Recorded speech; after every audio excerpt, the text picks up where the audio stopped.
Chapter 124. Enemy attack, enemy attack, enemy attack. The deafening roar echoed in the valley, like a basin of cold water being poured over the warm bonfire. Ah! Another scream came from above. Everyone subconsciously raised their heads and looked at the top of the mountain wall. Although it was a bonfire party, the Gray Coat Army didn't forget to set up sentries outside. Other than the one at the top of the mountain, there were many scattered around. Now that the alarm came from above, there was no doubt that the other sentries in the surroundings had all been removed. In other words, the enemy was close at hand. Hide, hide! Darren's expression changed drastically as he roared. Less than a few seconds after he finished speaking. Swoosh, swoosh, swoosh, a strange whistling sound came from above. The Gray Coat Army members who were fleeing in all directions felt their scalps go numb. Of course, they knew what this sound was. A few days ago, this sound came from them. Tang En, who felt like he had just fallen from heaven to hell, didn't say anything else. He quickly opened the door, carried Josiah's slender waist, and leaped out, crouching under the wooden house. Thud, thud, thud, wood chips flew everywhere, and the house shook. Countless arrows shot down from the pitch-black night sky. Only the sound of raindrops hitting banana leaves could be heard. Then, there were some muffled groans and screams from time to time. The people at the gathering weren't all agile and strong young men. There were also some women, children, and the elderly. Either because their legs weren't agile enough or because they couldn't react in time, they became the victims of the first round of arrows. The people hiding in the temporary safe zone were furious, but there was nothing they could do. The current situation was only possible because the comrade at the top of the mountain shouted desperately. Otherwise, under the unguarded rain of arrows, the casualties would be unimaginable. Father! Amidst the wails, a young man rushed out and ran to the empty space outside the wooden house. Led by him, 2 or 3 people immediately rushed in while shouting the names of their loved ones. Damn it, come back! Darren was anxious. Swoosh, swoosh, swoosh, the furthest one ran was only 3 to 5 meters away. The cold arrows spun and entered their bodies, leaving behind a large hole. In an instant, 3 fresh lives fell to the ground. They twitched a few times before falling silent. Phew! Tang En exhaled deeply and shook his head. Josiah looked at this scene in a daze, as if he had yet to recover from his shock. Helen, Helen! A woman under the wooden house opposite Tang En stood up slightly and called out to her left and right in a sobbing tone. Mommy! The barbecue grill beside the bonfire moved slightly, and a thin and small figure peeked out. Everyone turned to look and couldn't help but heave a sigh of relief. It turned out that the little girl had unknowingly snuck behind the wooden barbecue grill. The wooden barbecue grill was very small and couldn't hide anything, but the skinny little girl just happened to fit inside. Helen, stay there and don't move! The woman cried tears of joy and hurriedly said, Mommy, I'm scared. With a slightly crying voice, the little girl struggled to get out. Helen, passive! Don't move, Helen! The people around were shocked and shouted anxiously, Mom! However, the little girl actually stepped forward and took 2 steps forward. A few scattered arrows continuously passed by her side. Helen! The woman's face suddenly turned deathly pale. She screamed and got up to rush out. Don't! Madam, you can't go! The people around were shocked and quickly rushed to the woman's side. Mommy! Helen trembled slightly and took a few steps forward again. Whoosh, whoosh, whoosh, no! While their hearts were trembling, the sound of arrows being shot rang out again. Everyone couldn't help but lower their heads and close their eyes. They couldn't bear to watch. Thud, thud, thud, Mommy! Everyone looked up and saw that little Helen seemed to be scared stiff and stood still. Dozens of arrows were stuck around her, but she was miraculously unscathed. Phew! Everyone was overjoyed and let out a long sigh of relief. However, they immediately became anxious again. The child was still in the field and hadn't escaped the danger zone. No one knew if the next arrow would pass through her. Helen! Let go of me. The woman who had almost fainted from fright began to struggle desperately again. Tang Yen lowered his head and subconsciously tightened his arms. Josiah kept twisting and turning, trying to get away from him. What are you doing? I'm going to save her, Josiah said resolutely. Nonsense. Tang Yen pressed on her shoulder. You can't run more than a few steps, and you want to save her? Tang Yen was very clear about the situation in front of him. The little girl didn't get hit by the arrows because of her incredible luck, but her small and thin body also played a big role. If Josiah rushed out, he would definitely be nailed to death on the spot like the 3 young men just now. It's none of your business. I have a way. Let go of me. With a stubborn tone, Josiah moved his tightly locked arms and struggled desperately. You have a damn way. Tang Yen cursed angrily. If you can hold up a magic shield, I'll let you out right now. Let go of me, don't move. Ugh. Tang Yen groaned and looked down to see Josiah biting his forearm. She looked fierce like a puppy. Then she let go and said in a cold tone, Tang Yen, if you don't let go of me today, I will hate you forever, forever, forever. Ha! After a moment of stalemate, Tang Yen chuckled and let go of his arm. You won't have the chance. Whoosh! Josiah only felt that his body was light, and Tang Yen jumped out like a sharp arrow. Hey! Go back! It's dangerous. When the people around saw Tang Yen suddenly appear in the field, they couldn't help but cry out. Tang Yen couldn't let Josiah rush out. In this situation, she would definitely die if she came out. As a friend, he naturally couldn't let her die. Besides, he had to pay for taking advantage of others, and he had to pay for owing others a life. If he didn't come out, who would? Damn it, you're a natural death squad. Twain cursed under his breath and flashed his dagger. Whoosh, whoosh, whoosh, ding, ding, ding, dots of red light scattered everywhere, and the red lines crisscrossed. The two burst out in an instant and covered Tang Yen's figure. The incoming arrows were all shrouded and crushed into pieces. Good! Everyone suddenly shouted in unison and let out a long breath. There was hope. Tang Yen smiled bitterly.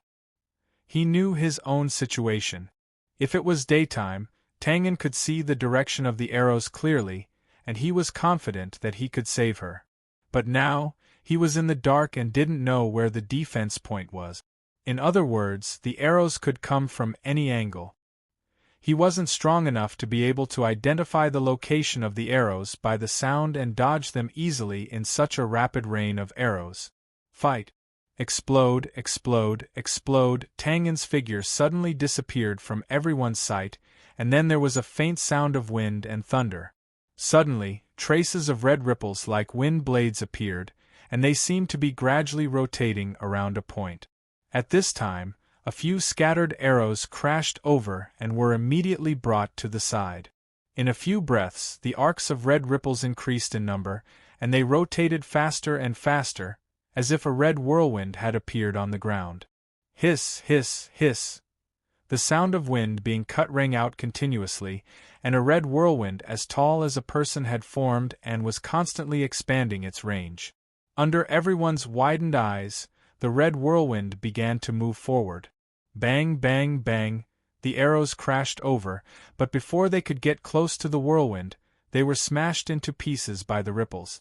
It was like a greedy child, and the whirlwind not only smashed the oncoming arrows, but also swept in and ate the arrows that passed by. Storm, beginner. Unbridled whirlwind and thunder, violent and cleansing the universe. Cooldown time, 1 hour.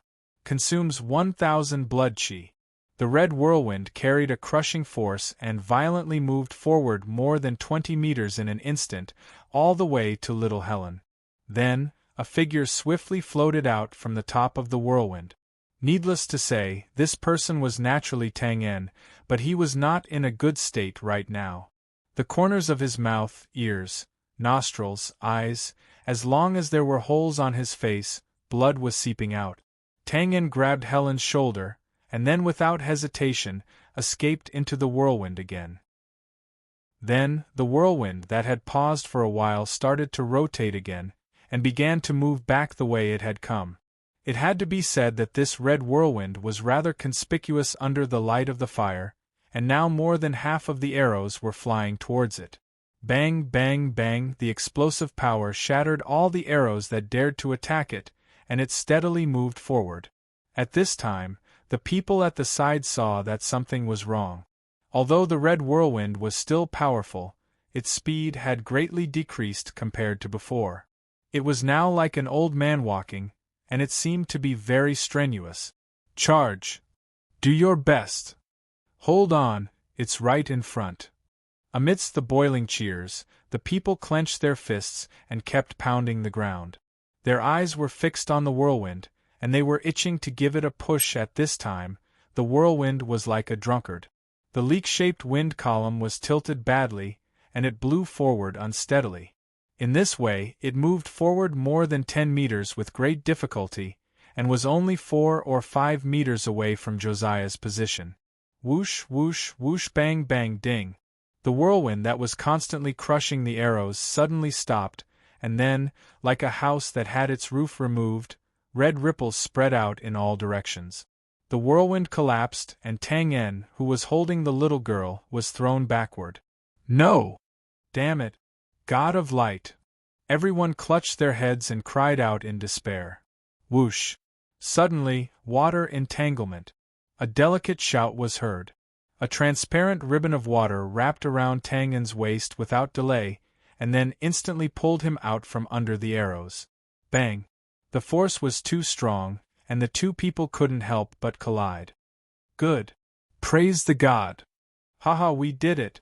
Although they were still in a dangerous situation, the people were elated as if they had won a battle, and they kept cheering. Huff! Huff! Tang En turned around and let go of little Helen. He panted heavily, and his whole body was filled with the joy of escaping death. Then, a beautiful face with slightly red eyes appeared above him. Huff! Haha, what are you doing? Huff! You still want to bite me? Tang En chuckled and teased Josiah. The latter didn't say anything. She pursed her lips, leaned over, and pressed her lips on Tang En's. To be continued. If you like this work, you are welcome to come to Chidien. Come to vote for me. Your support is my biggest motivation. Chapter 125. The world was always dark and humorous. When you dreamed of getting something, it would always pass you by. And when you were disheartened and wanted to give up, you could easily meet it when you turned the corner. There was such a good ambiguous atmosphere before. Tang En couldn't touch her even if he wanted to.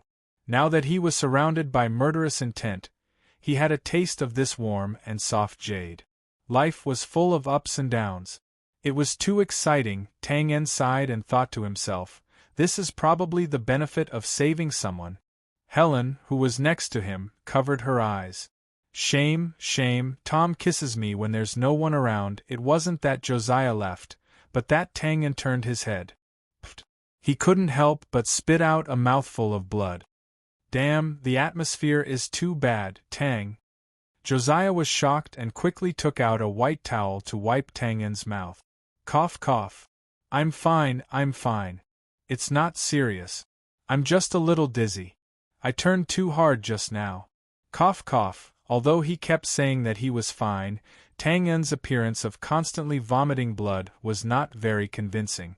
Josiah pursed his lips and his eyes were red. Are you really fine? Tang En spread his hands. Really? Why don't you kiss me now? I promise I won't vomit blood anymore. As they joked around, the arrows that fell gradually decreased. It would be a lie to say that Tang En's injuries were fine. If he vomited blood, it was usually an internal injury. Fortunately, he didn't lose his ability to fight. Continuing to kiss was naturally a joke. Tang En let out a long breath and stood up from the ground. At this time, only a few scattered arrows fell. The Grey Coat Army had chosen the terrain of the valley quite carefully.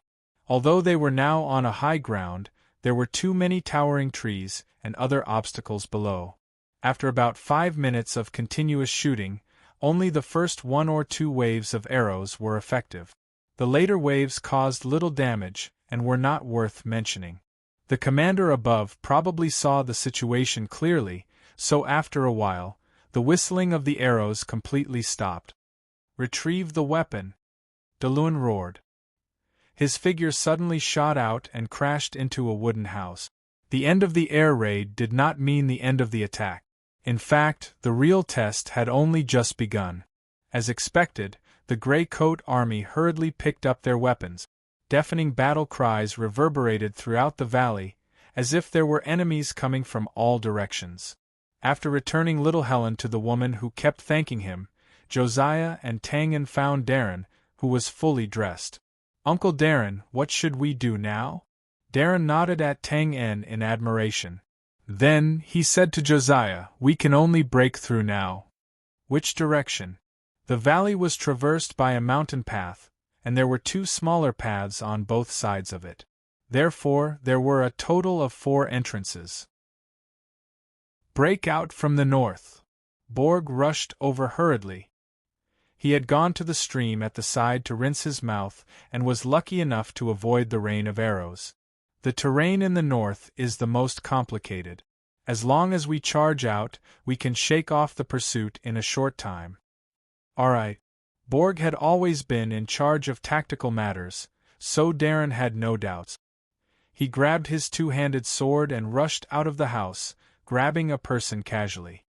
"Inform everyone to break out from the north." Yes. The wooden houses with a few hundred people were not big, but they were not small either. In just an instant, the sound of battle came from the east. Then, there were battle cries from the west, south, and north.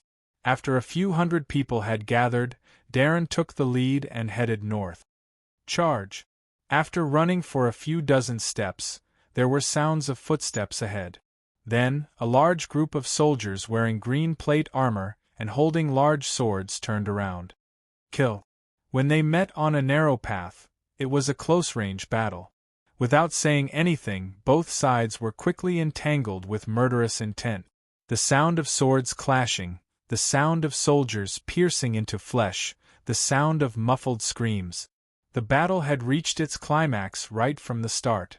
Darren roared and rushed to the front of the group. The red sword in his hand whistled like a gust of wind. He slashed in all directions, blocking and flying. He was domineering and mighty like a tiger in a flock of sheep. The Gray Coat Army behind him formed a triangular formation and continued to advance. At this moment, it didn't matter what moves they used. The enemy was within sight. It was a competition of whose attack was faster and whose attack was more accurate. As long as you stabbed your weapon into the enemy's vitals, you could live a little longer than him. Such an environment wasn't suitable for an assassin. Tangan tried to attack head-on a few times before decisively retreating to the second line. It wasn't because these soldiers were more powerful than him. In fact, if they were alone or given a slightly more complicated environment, Tangan could easily kill them. However, in this crowded group battle, his attacks seemed very awkward. Especially his movement techniques. He couldn't use them at all. These people weren't the aristocratic guards he met in Liyan City. They were veterans with rich battle experience. Their attacks were ruthless and they cooperated well.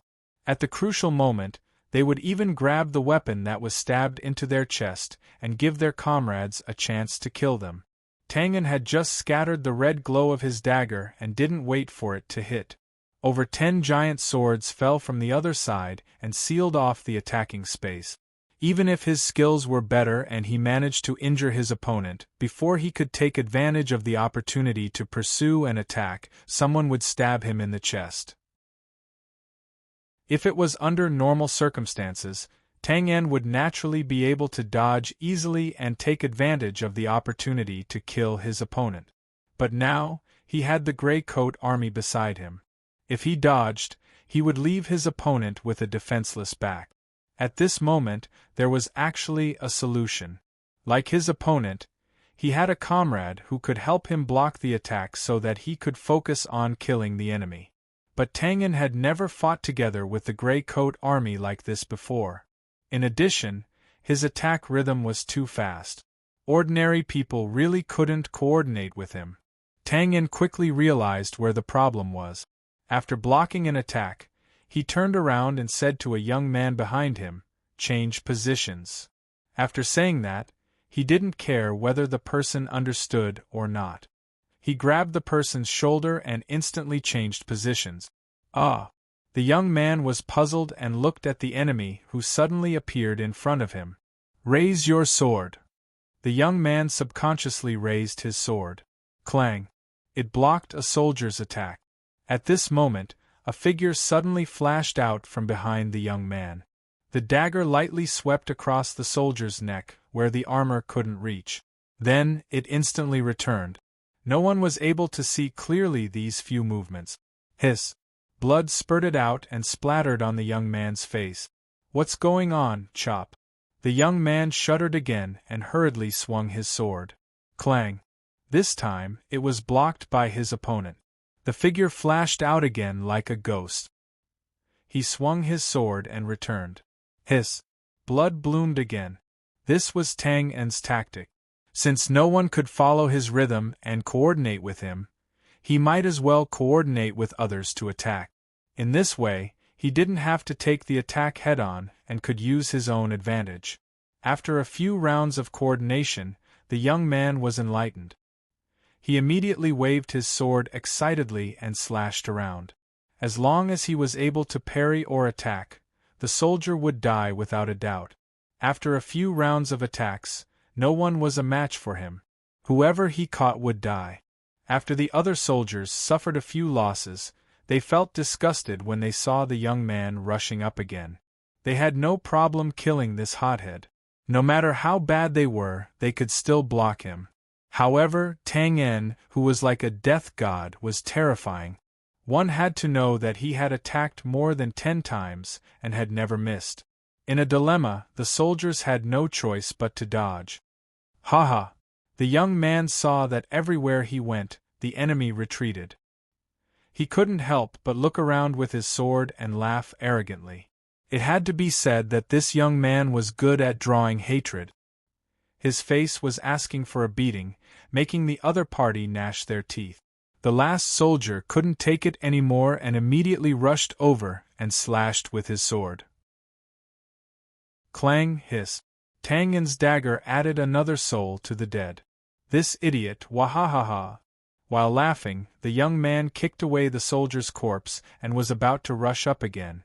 "Damn it!" Tang En pulled him back with a dark expression. What kind of joke was this? 2 people wanted to go deep into the enemy's group? Even if they wanted to die, they shouldn't be in such a hurry. After the young man was pulled back, he instantly realized the problem and broke out in cold sweat. If he really rushed in like this, Tang En should be able to come back. He would most likely be in for a tragedy. After laughing foolishly, he scratched his head and said, "Thank you, big brother Arthur. You're welcome. Let's go and continue at another place." "Okay. If you like this work, you are welcome to come to Chidian. Come to vote for me. Your support is my biggest motivation." Chapter 126. There was a pungent burnt smell, deafening battle cries, burning wooden houses everywhere. The originally quiet and peaceful valley was no longer the same. If one were to look down from above, they would be able to clearly see soldiers in standard armor pouring into the wooden houses from all directions. In the north, the Grey Coat Army was fighting a bloody battle and trying their best to break out of the encirclement. The current situation was very clear. Either the soldiers would form an encirclement net and wipe out the Grey Coat Army in one fell swoop, or the Grey Coat Army would be sharp and tear open a gap to break out of the encirclement. Tang En and the young man formed a deceiving team that cooperated even better. After their previous experience, they strictly followed the policy of changing places after every shot and constantly moved around the triangular formation. Their unity was like an impregnable fortress. With this deceiving team stirring up trouble everywhere, the swordsman brigade that had rushed over quickly couldn't withstand the Grey Coat Army's breakout pace.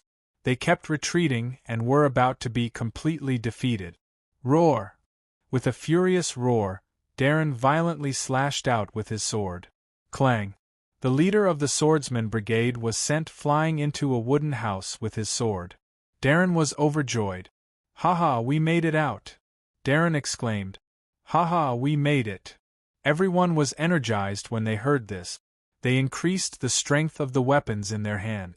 The remaining soldiers couldn't withstand it anymore.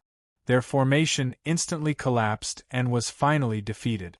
Charge, charge, charge!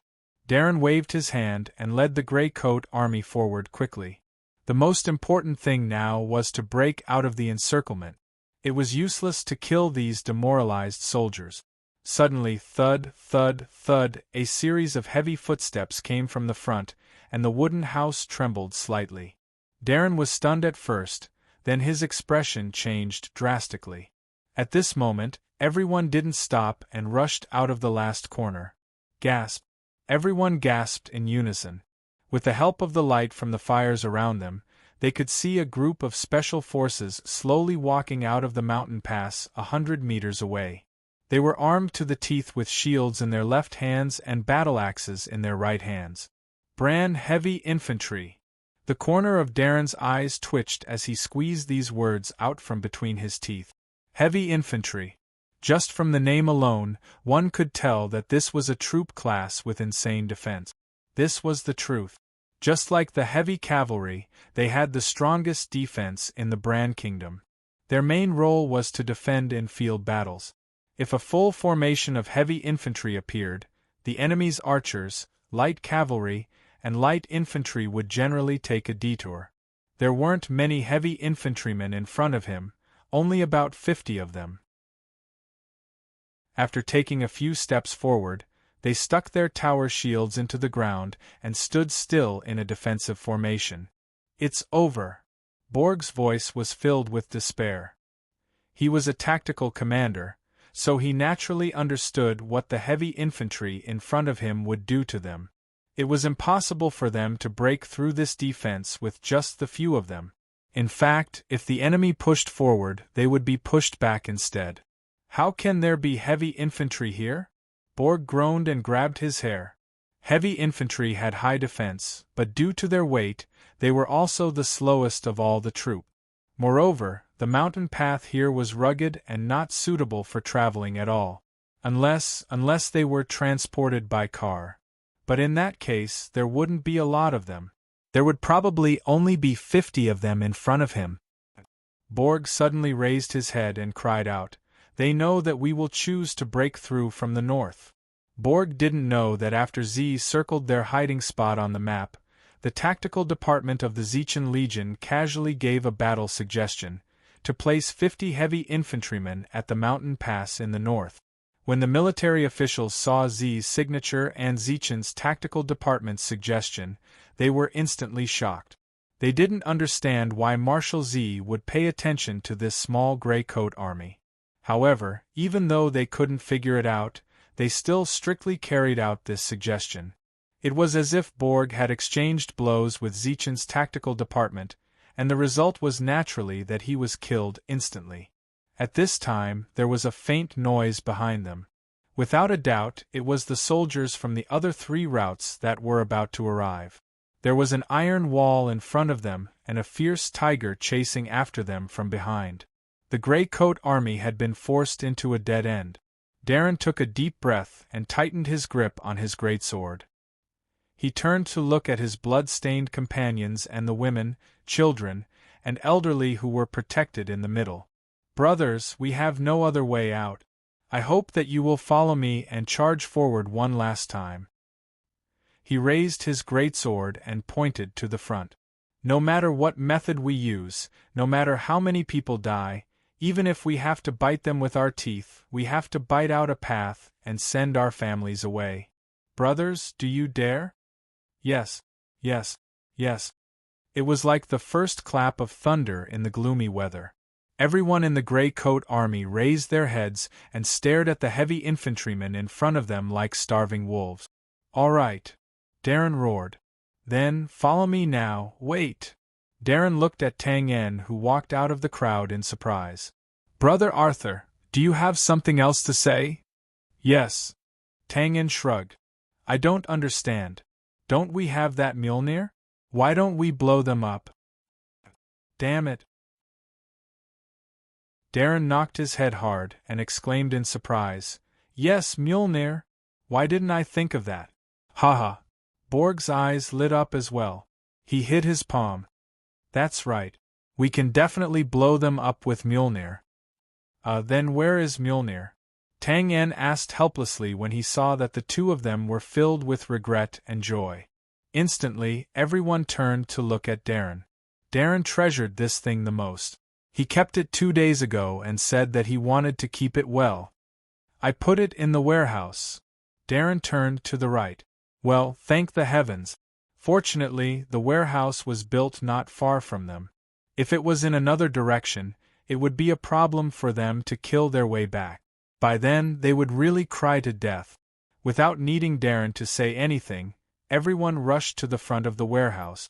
Although it was called a warehouse, it was actually just a slightly bigger wooden house. The person at the front didn't say anything. He swung his sword and broke the chain on the door.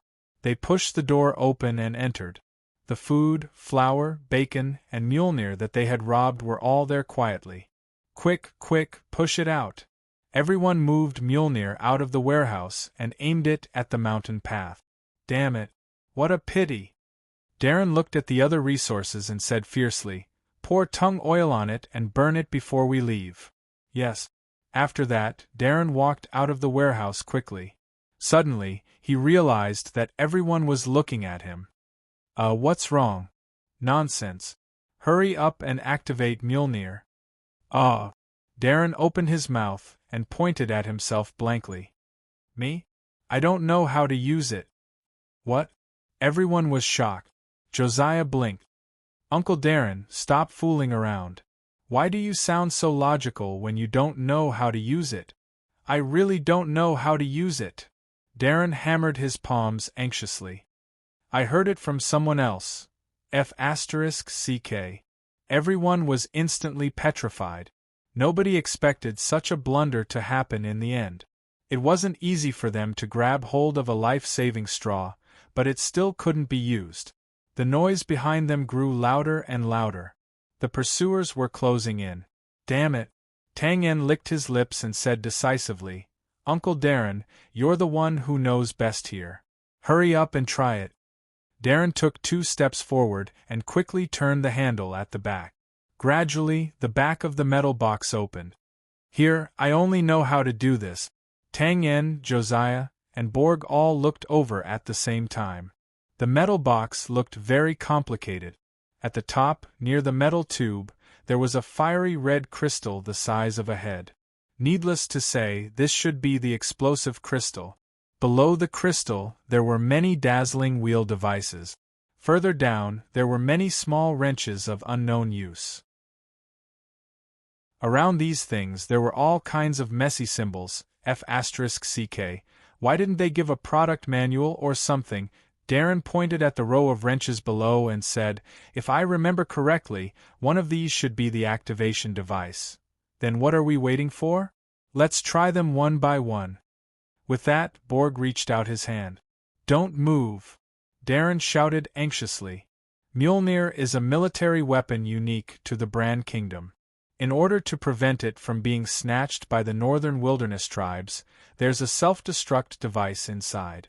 If you accidentally press it, the explosive crystal will explode immediately. F***ck. Everyone was a little dumbfounded. They couldn't F***king touch it. Miss Josiah, aren't you a mage? Can you understand these symbols? Darren asked as he pointed at the symbols beside the wrenches. Josiah smiled helplessly. Uncle Darren, these are alchemy symbols, not magic spells. I don't understand them either. Sigh. Tang En suddenly had a thought. He took 2 steps back and secretly called out to the killer system. Old Butler. Here. The old butler was standing with his hands behind his back as he stared at the screen. On the screen was the scene of Tang En casting storm. Old butler, do you know how to use Mjolnir? No, the old butler answered very straightforwardly. Then what should we do now? Ask yourself. Tang En scratched his head. Please, old butler, can you not be so mysterious? I don't understand. The old butler didn't even turn his head as he calmly said, Do you still remember those animals when you first learned how to use a crossbow? Any living creature has an instinctive sense of danger. The only difference is the strength of it. You're an assassin. Ask your instincts. Are you King calling me a minesweeper? Tang En suddenly raised his eyebrows. So, old butler, you definitely know which ones can be touched and which ones can't? Yes, but I'm not telling you. The old butler waved his hand. Ck. Tang En was instantly chased back to reality. Ck. I can't drag this out any longer. Step back, I'll do it. Darren threw away his sword and was about to step forward. No, I'll do it. Captain Darren, my life is worthless. Let me do it. I'm old and I've lived enough. Let me do it. Shut up. Because of his performance these few times, Tang En still had some prestige in this team. Hence, the crowd instantly fell silent. Uncle Darren, are you sure you can hit the mountain pass from this height? Sure. What are you going to do? Tang En smiled. I know what to do. Step back. Ah. Everyone looked at Tang En in shock. Brother Arthur, don't lie to me. I was the one who told you the name of Mjolnir. How do you know how to do it? Darren questioned. I'll use another method. Tang En's tone was calm, and his eyes gradually became indifferent. He suddenly took a step forward and looked up. Whoa, a murderous aura filled the air. Darren only felt a chill on his body and couldn't help but take a step back.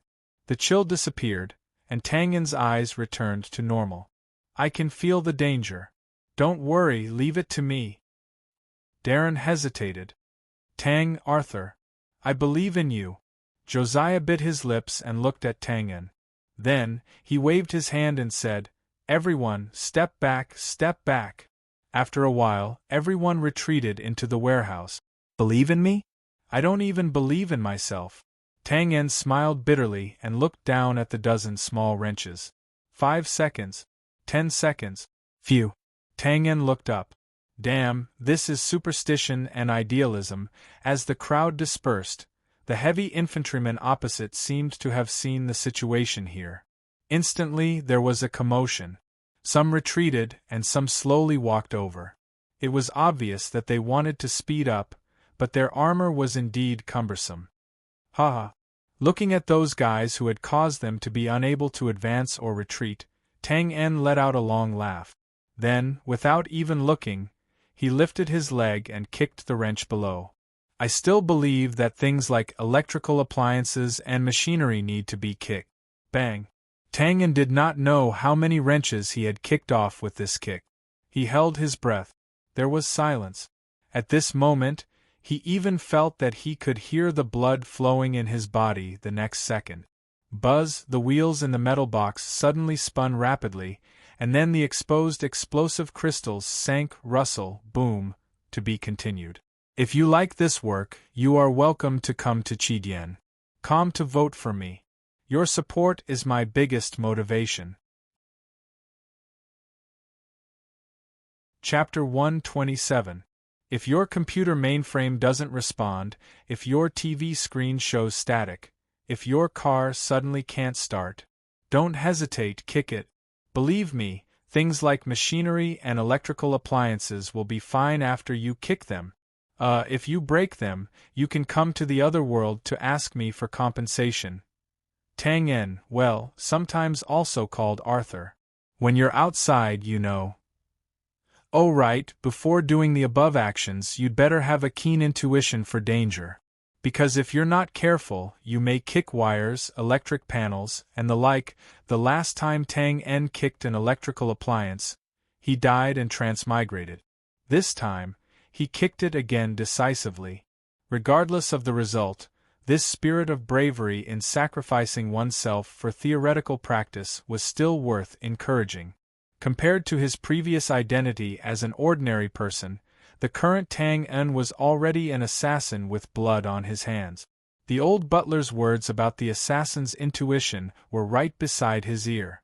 It sounded reasonable, but in reality, it felt very unreliable. Staring at the wrench for more than 10 seconds, Tang En actually had some feelings in his heart. But who could guarantee that this feeling was not an illusion? Just like when he bought the lottery ticket in the past, he also had a feeling in his heart, but in the end it turned out to be just an illusion. Screw it, kick it! Seeing the explosive crystal sink, as if it had entered a metal pipe, Tang En's heart was filled with hope. The heavy metal box trembled incessantly, and with a flash of fire at the front, a fireball-like object popped out and instantly fell forward. The heavy soldiers there were already scared out of their wits when they saw Mjolnir, but now they were completely stunned when they saw the fireball coming straight at them. Boom! The ground shook and gravel scattered. Under the powerful explosive force, those heavy armored soldiers with the body of a small tank were like paper kites, lightly shaken into the air. Then, the soldiers were shaken into the air. Bang, bang, bang, dozens of severely deformed black iron pieces fell everywhere, smashing the ground full of big holes. A breeze blew, and a charred smell of meat that had been roasted for a long time gently drifted over. Tang En and the people who stuck their heads out of the warehouse behind him had their expressions frozen as they stared at this scene in a daze. These pitiful heavy soldiers came all the way here and did nothing. They were all killed just by posing. It was really tragic. He was unwilling, but who could he blame? Perhaps they could only blame the officer in the tactics department of the Zechen Legion for giving out random suggestions out of boredom. Now, it was certain that the officer had not checked all the information in detail. If he knew that the Grey Coat Army had such a powerful weapon like Mjolnir, he would definitely not have given such a brainless suggestion to block the road. Tap, tap, tap. The sound of hurried footsteps could be heard. Ah! Hiss! The soldiers who finally caught up to them saw the scene in front of them and were shocked. What kind of joke was this? Were these lumps of heavy soldiers known to have the strongest defense on land? Then, they shifted their gazes to the right. Tang En also came back to his senses at this time. He turned around and the two sides faced each other. Tang En shrugged, smiled, and kicked. Bang! The long metal barrel was kicked to the left. Mjolnir? Retreat, retreat quickly! God! When they came to their senses, the group of soldiers instantly collapsed. Amidst all kinds of exclamations, the crowd surged and rushed to the path where they came from. They threw away all their shields and swords. They only regretted that their parents did not give them more legs. Fall, run, roll, crawl. In just a few seconds, the path in front of Tang En was cleared. TSK, TSK, this speed, haha, these soldiers were also shocked by the tragic scene just now. Not to mention that there were no more explosive crystals. Even if there were, they were only a dozen meters away from Tang En now. They could not even reach the shortest range of Mjolnir. Haha, let's go, let's go. Tang En waved his hand. Everyone ran out of the warehouse with smiles on their faces. The scene just now was indeed very joyous. Whoosh, bang. Darren put away his flashing red sword and looked at the cracked metal box with a complicated expression. Then, he sighed and ordered everyone to retreat. The area of the mountain pass had been widened quite a bit. In the middle there was a deep crater. Needless to say, this was the center of the explosion.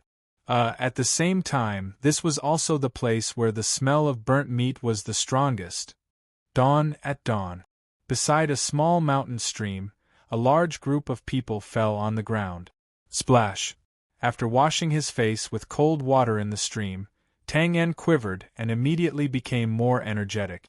Not long after they broke out of the encirclement last night, those soldiers caught up again.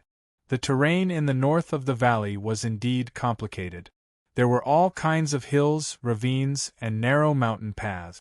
The Grey Coat Army relied on their familiarity with the terrain and traveled quickly for an entire night. Under normal circumstances, they would have shaken them off by now. However, after the battle last night, the number of injured and sick people in the team had greatly increased, which slowed down their speed. In the end, they were still left behind by the pursuing soldiers. Under such circumstances, they continued until dawn. Estimating that it was time for the group of soldiers to eat, the Grey Coat Army took a short break. Beside the mountain stream, some women were starting a fire to cook. Fortunately, they went into the warehouse last night and took some things. Otherwise, breakfast would have been a problem for everyone. On the other side of the mound, there were simple stretchers with many seriously injured people lying on them. Josiah was there to help, comforting them softly. He was slightly clumsy as he applied medicine and changed the bandages. He seemed to be very serious. Those who were being taken care of responded submissively, and all of them were a little unnatural. He was a noble magician, and now he was treating his wounds. Next to the injured were the current fresh troops of the Grey Coat Army. There were about 250 of them, and they were seizing the time to rest. Tang En silently calculated. This Grey Coat Army that originally had 500 people was now less than 400. The future was not very bright, Tang. Josiah walked over with a small bottle and a clean white cloth. How are your injuries? As she spoke, she did not dare to look into Tang En's eyes. Last night, in her agitation, she had taken the initiative to kiss Tang En. Now that she thought about it, she only felt her face burning. I'm fine. Tang En wiped the water off his face and smiled. He was no longer the otaku from before. Under the stimulation of the systematic training and blood energy, he felt like he was about to mutate. He had suffered some minor external injuries in the Red Whirlwind last night, but they had healed on their own. As for his internal injuries, they had to be treated slowly. He could feel that they were slowly recovering. That's good. Josiah patted his chest and heaved a sigh of relief. Then, he passed the bottle over and said, "Here, this is what Mrs. Megan asked me to pass to you. It's helpful for your internal injuries." "Thank you." Tang En took it. It was probably some elixir for treating internal injuries. It shouldn't be too advanced. Where's the injury on your hand?" Josiah asked in surprise. Last night, when she used the entanglement of water to pull Tang En back, she could clearly see many small wounds. "It's healed." Josiah blinked and had a puzzled look on his face. "Brother Arthur." Tang En turned his head and saw Darren and Borg walking over. Darren's shoulder was bandaged with a piece of grey cloth, and he seemed to have suffered some minor injuries. However, he didn't mind. He raised his injured hand and greeted Tang En. Borg wasn't injured, but he wasn't in good spirits. It was his idea to break through the encirclement in the north last night, but he just happened to fall into the trap. Actually, no one in the Grey Coat Army blamed him. After all, the north was indeed the best choice. However, Borg, who had been going smoothly, felt a little defeated. He was very dissatisfied with himself. Darren walked over and suddenly bowed deeply. "Brother Arthur, thank you. If it wasn't for you last night, we would have really died." Tang En was stunned. He hurriedly helped Darren up. "What are you doing?" "I was also in the encirclement. I was just running for my life." Darren stood up and laughed heartily. "You should thank me. If Brother Arthur joins the Grey Coat Army, I really want to give you the position of team leader." Tang En and Josiah were shocked. Borg, on the other hand, was stunned. Tang En hurriedly waved his hand and smiled bitterly. "Uncle Darren, don't joke about this. If you put it that way, I wouldn't dare to join even if I wanted to." Now, everyone in this team knew that Tang En was the most powerful. In this alternate world, the strong were respected. Hence, Darren wasn't completely joking when he said that. He was probably testing Yang Ling. If Tang En really joined the Grey Coat Army, based on Darren's character, he would immediately give up the position of team leader. However, Tang En really didn't want to be a team leader. It was important to know one's own limits. Having good skills didn't mean everything was good. For example, when they first met the heavy-armored soldiers last night, Darren stood up in time to boost everyone's morale and fight to the death. That was something that Tang En couldn't do. If it were him, he would only rush up without saying a word. He was obviously not cut out to be a leader. Darren saw that Tang En really didn't want to be a team leader, so he didn't force him. After all, Tang En wasn't a member of the Grey Coat Army. Then, everyone discussed the problem of the escape route. Borg was usually in charge of this. However, after the defeat last night, Borg was much more cautious. He pulled everyone together and started discussing. The leaders of the Grey Coat Army had told them about this problem when the team was broken up. Now that the first hiding spot had been destroyed, Darren and the rest should move to the backup hiding spot. However, the key now was how to shake off the soldiers behind them. Otherwise, it would be useless no matter where they ran.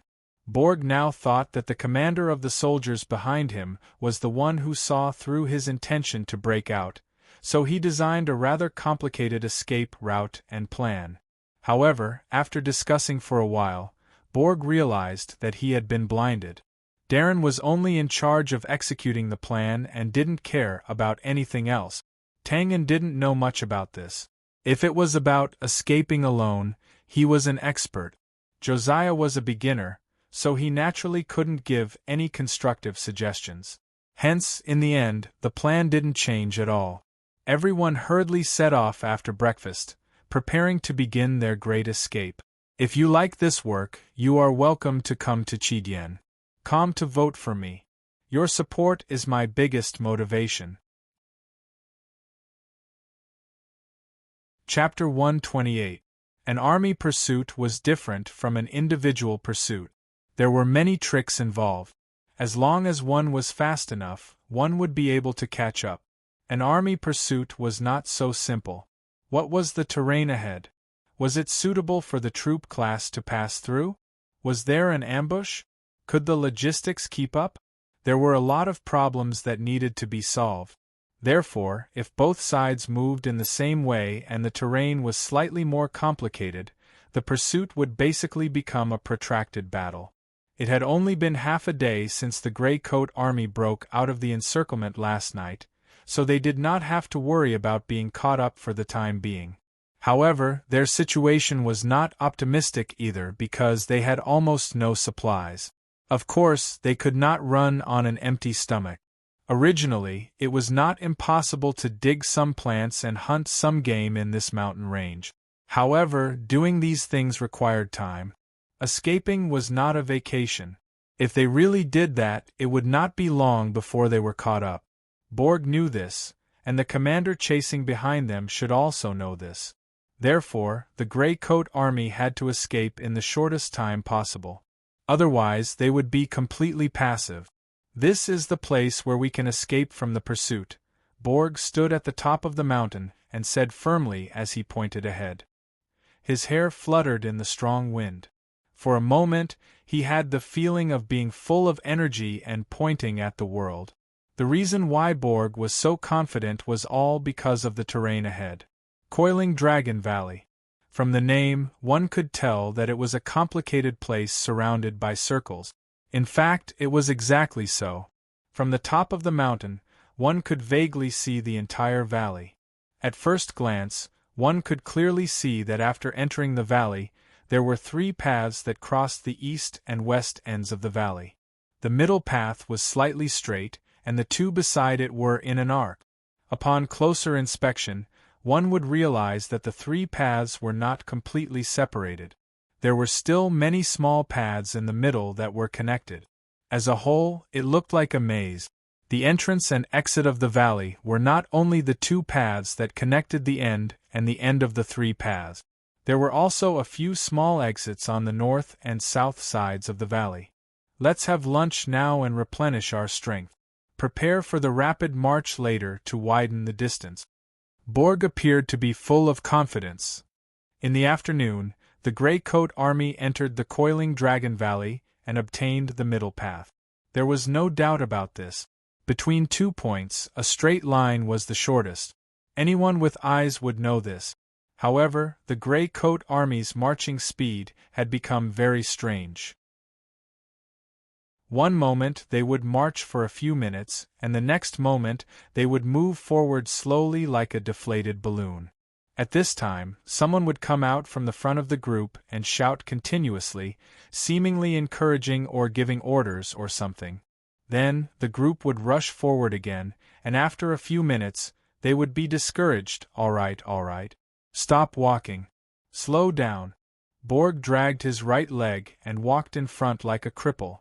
When everyone heard this, they immediately switched from sprinting to walking slowly. Borg dragged his feet and said, "The pursuers should be at the place where we ate just now.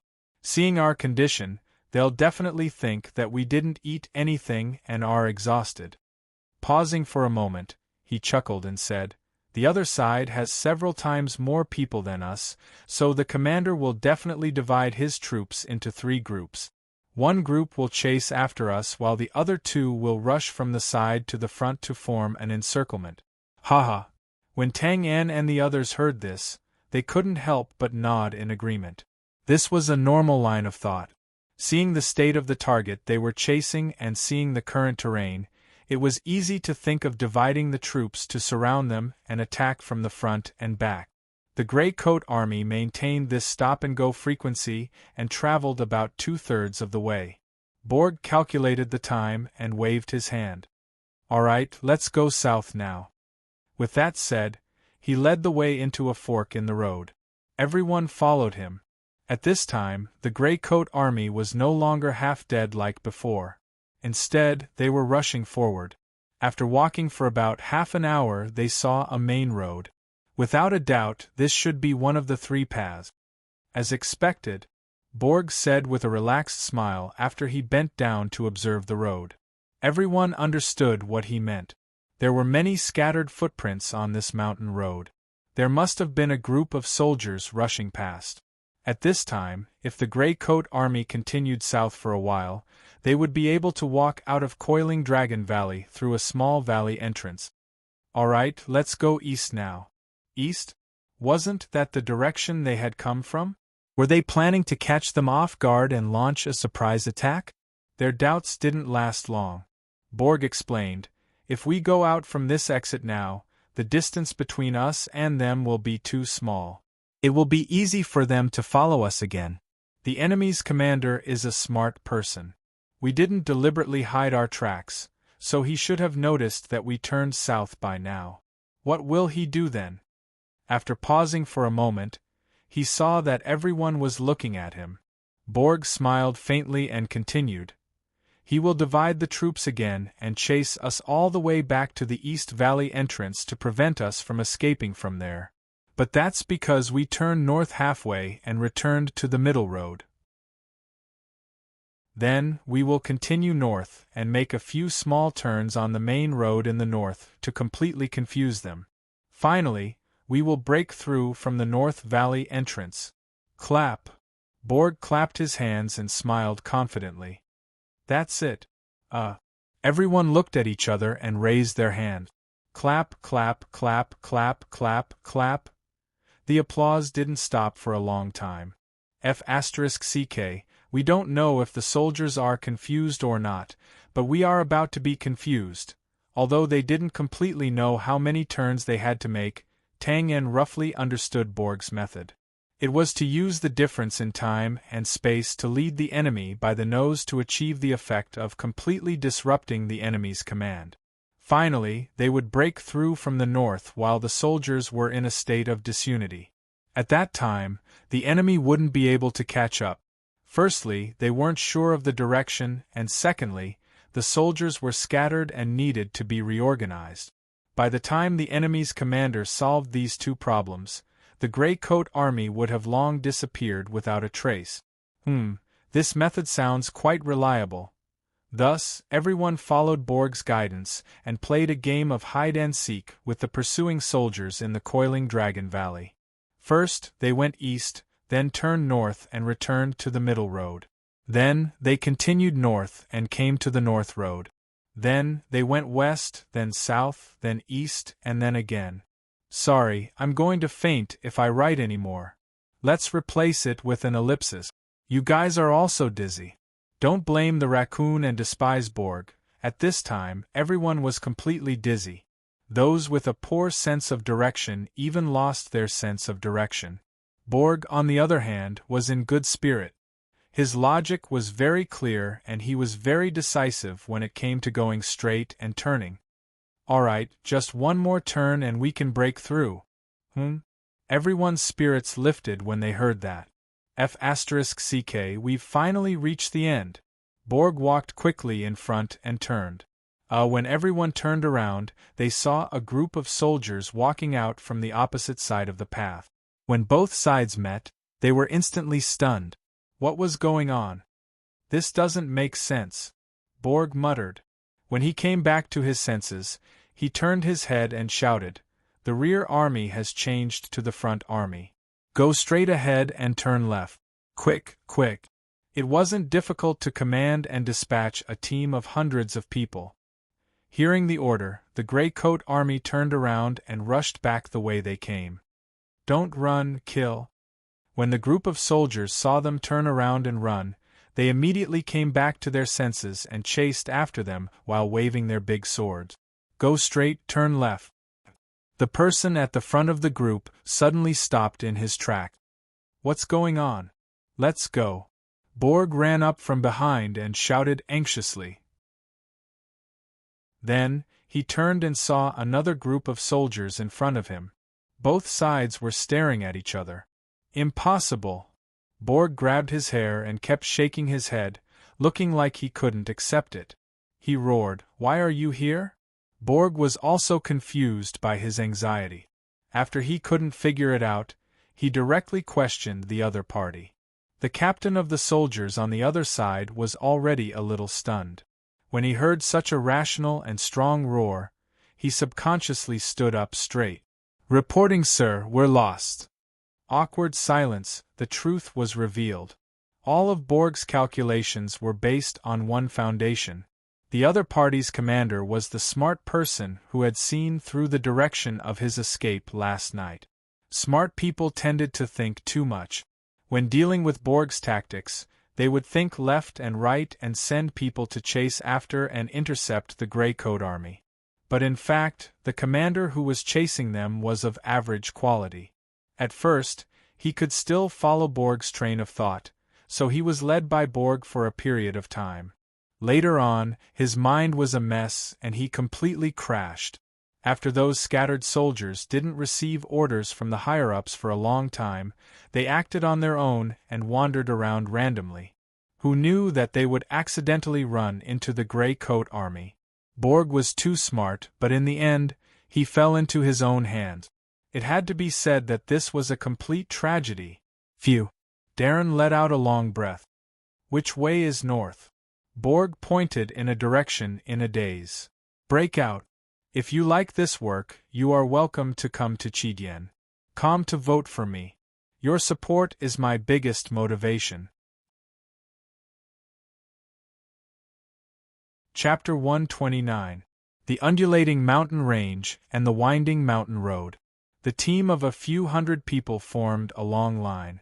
Their speed was not slow, but the atmosphere was a little gloomy. All of them lowered their heads and hurried on, looking a little disheartened. These people were the Grey Coat army that had just broken out of the coiling Dragon Valley. Although Borg's plan had failed due to some ridiculous reasons, at least the scattered soldiers had been dispersed. But at least the pursuing soldiers were indeed scattered, so when they broke through the encirclement, they only encountered some small forces, and were quickly defeated in a narrow path. At this time, the enemy's commander was still trying hard to sort out his thoughts in the middle of the valley, and did not manage to surround them in time. Hence, the Grey Coat army managed to break out of the encirclement. However, although they had successfully broken out of the encirclement, they did not feel happy at all, because they knew that the pursuers were definitely still behind them. After going in such a big circle and paying the price of some casualties, they still could not get rid of the pursuers. This was indeed depressing. What was worse was that they were completely in a passive position now. When they broke out of the encirclement in the valley last night, they only brought 1 day's worth of rations, which meant that if they ate another meal, they would face the predicament of starvation. When that time came, they might not even need to be surrounded by the pursuers, as they might collapse on their own. As they moved forward silently, the atmosphere of the team became more and more solemn. Seeing this, Darren immediately ordered a temporary rest when they passed by a small hill. After all, if this situation continued, there was no guarantee that something would happen. Then, Darren called Tang En, Josiah, Borg, and Megan over to urgently discuss how to deal with this situation. After gathering, the few of them were a little quiet. Tang En looked around. Josiah looked very anxious, and she bit her lips tightly. It was obvious that she wanted to say something encouraging. Mrs. Megan was in charge of the logistics of the entire team, so her expression was naturally worse. Borg was a little absent-minded, as if he had not woken up from the blow of the tactical failure. Ahem. Darren coughed twice to attract everyone's attention. Everyone, what should we do now? I'm sorry. After a moment of silence, Borg bowed and said, It's all because of my mistake in command that caused everyone to be like this. All right, Borg, this is not all your fault. Darren shook his head. Your plan was already very good. When that happened, I can only say that you're too unlucky. Tang En sighed inwardly as he finished Darren's sentence. That was indeed the case. Borg could be said to be a smart person. It was not easy for him to apply the knowledge he had learned in the aristocratic school and achieve a few small victories. If he could continue to train, he might be able to become a famous general in time. Just as Darren had said, his plan this time was already very good. But who would have thought that the enemy's commander seemed to have changed into a completely different person? At first, he was sharp enough to see where they were going to break out of the encirclement, but later on, his brain went blank. The change was just too fast. Yes, Borg. It's not all your fault. We're also responsible. With everyone comforting him, Borg looked much better. At this time, the atmosphere had also eased and everyone began to discuss the current situation. Needless to say, the issue of food was always the top priority. This gray coat army only had a few days of comfort when they succeeded in the previous robbery. For the rest of the time, they were worried about this. Now, the situation was even more serious. They were deep in the mountains and forests, there was no way to trade, and hunting was too slow. Darren pounded his palms anxiously. Damn it, I really want to rob another supply team. Of course, this was said in anger. Not to mention that there were no supply teams passing by. Even if there were, with the current strength of the Grey Coat Army, they could only watch helplessly. However, Tang En's heart skipped a beat when he heard that. He looked behind and said thoughtfully, robbery. When the others saw Tang En's reaction, they couldn't help but look behind as well. The Grey Coat Army was resting behind them. Naturally, they wouldn't be the target of the robbery. As for the people behind, Darren opened his mouth. Arthur, you mean none of them were stupid? Everyone understood that Tang En had set his sights on the pursuers.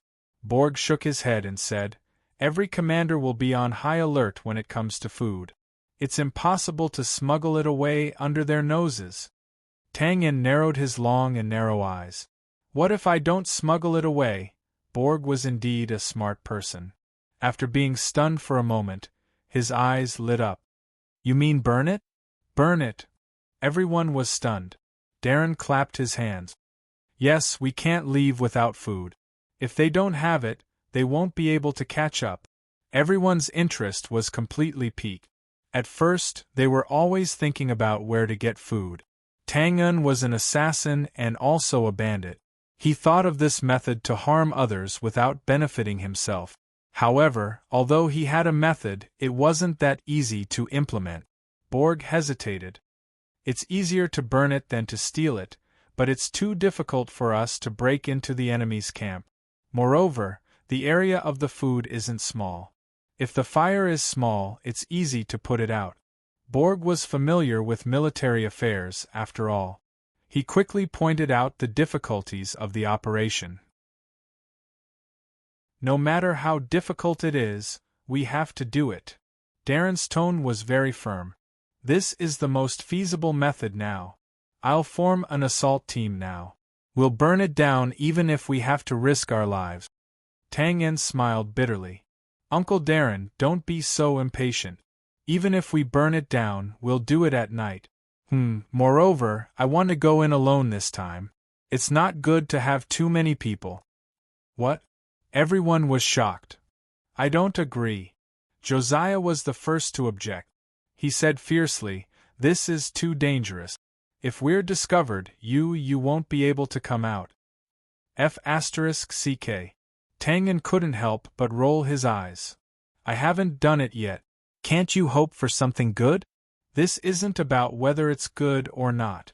I don't agree either. Darren and Megan objected one after another. Borg said, "Yes, Arthur. Even if you can go in, how much can you burn?"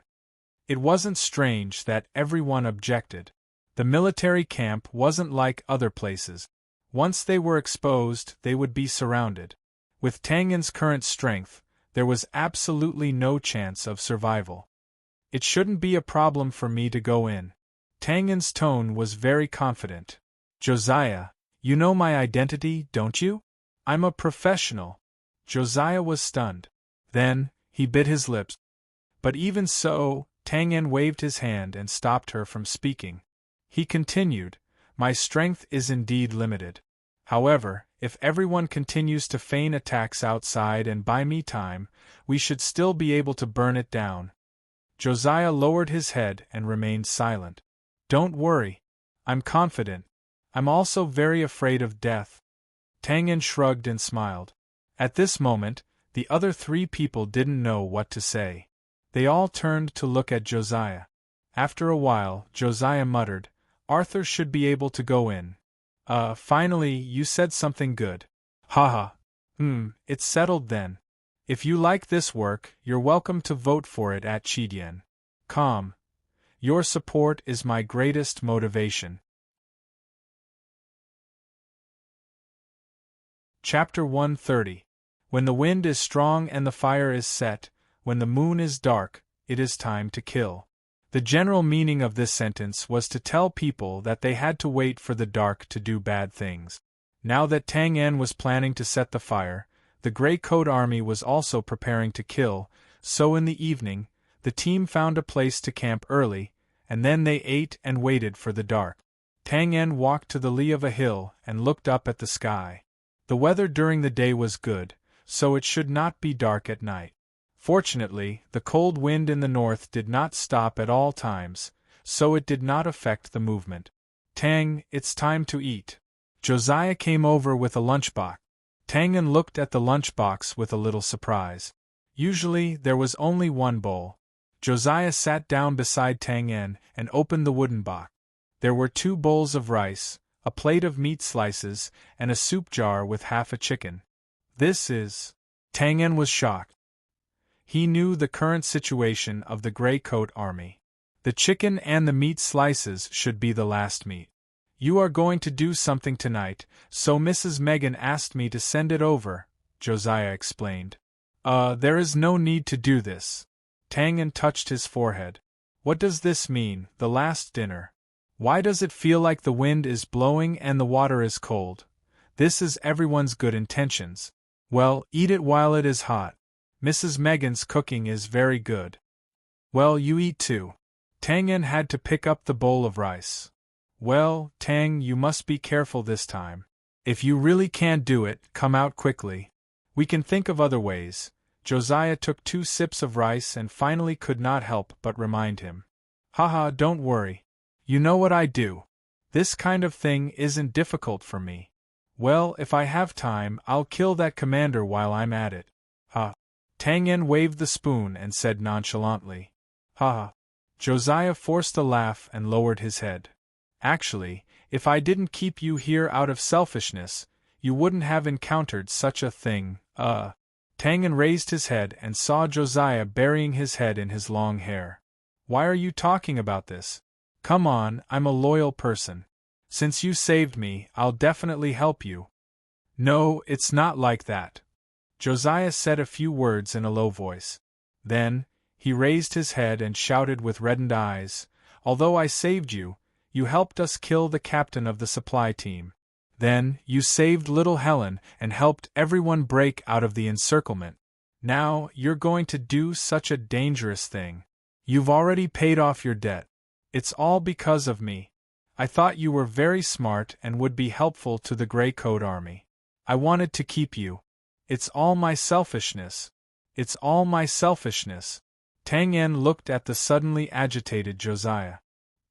He kept his smile and fell silent. Sigh, you said you wanted to keep me here out of selfishness.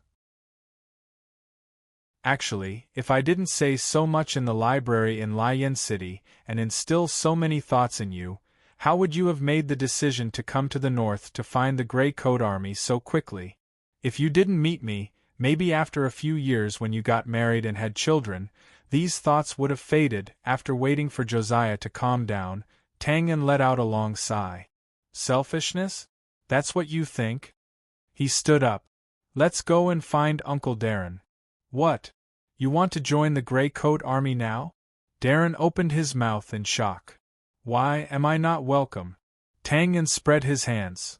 How can that be? Darren threw away his bowl in joy. Wait for me, I'll go and arrange it now. Josiah stood at the side in a daze. Tang En waved his hand to stop him. Don't think too much. I'm doing this willingly. At this moment, Darren carried a stone over and placed a bowl on it. Then, he called the Grey Coat Army members over.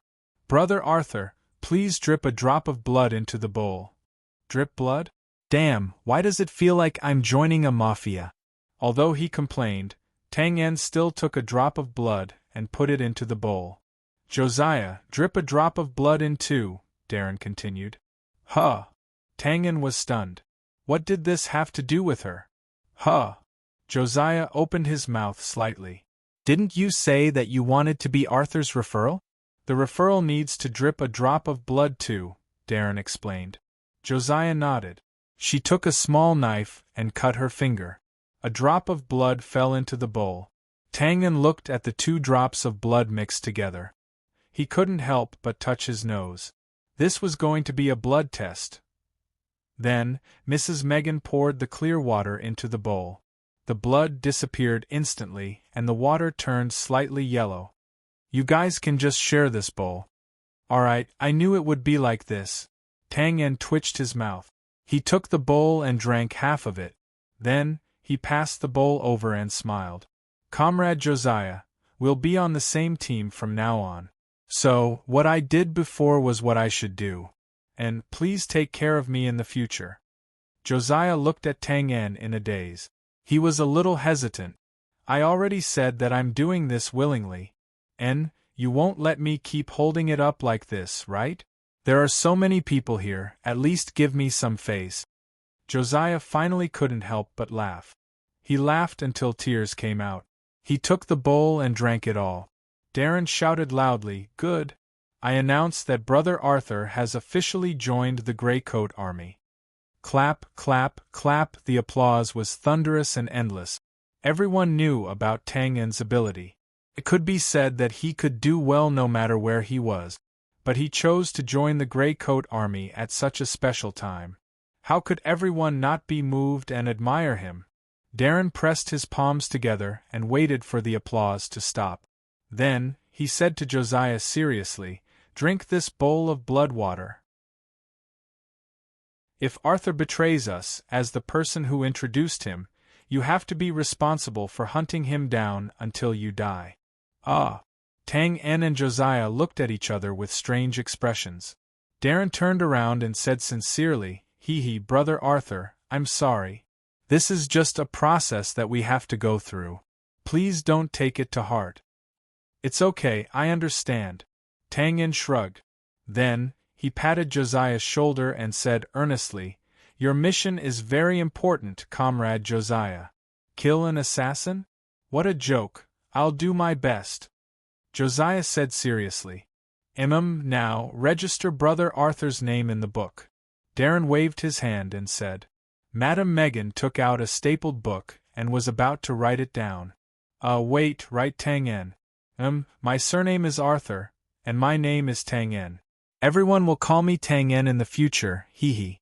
Tang En laughed dryly. Ha ha. Josiah snickered at the side. Late at night, the dark moon hung high in the sky and the cold wind whistled. A few black figures quietly crept up to the peak of a mountain. They stuck their heads out and looked at the sparks in the distance. Humph, this idiot is pretty good at setting up camp. Haha, Borg, you'd better hurry up and find the location of Brother Arthur's, Tang's rations. Needless to say, these people were Tang En and the others. To set the fire, they had to first determine the location of the rations. Naturally, they couldn't go in and look for it. So, they climbed up the mountain closest to the other party's camp to observe it. Tang En and Darren naturally couldn't see anything. In their eyes, the camp in the distance seemed to be the same everywhere. But Borg was different. He was also a commander and had done research on troop arrangements, setting up camp, and choosing locations. He could see something. After a while, Borg pointed out the two places where the rations were most likely to be placed for Tang En. Then, the few of them went down the mountain. After discussing the matter of feigning an attack, Tang En disappeared into the night alone. There aren't many words in today's chapter, but it took a long time to write. After editing, it was actually past midnight. There are always book friends who say that there's something wrong with Civet's logic. For example, killing Bevan in the past, and helping Josiah now. Let me explain.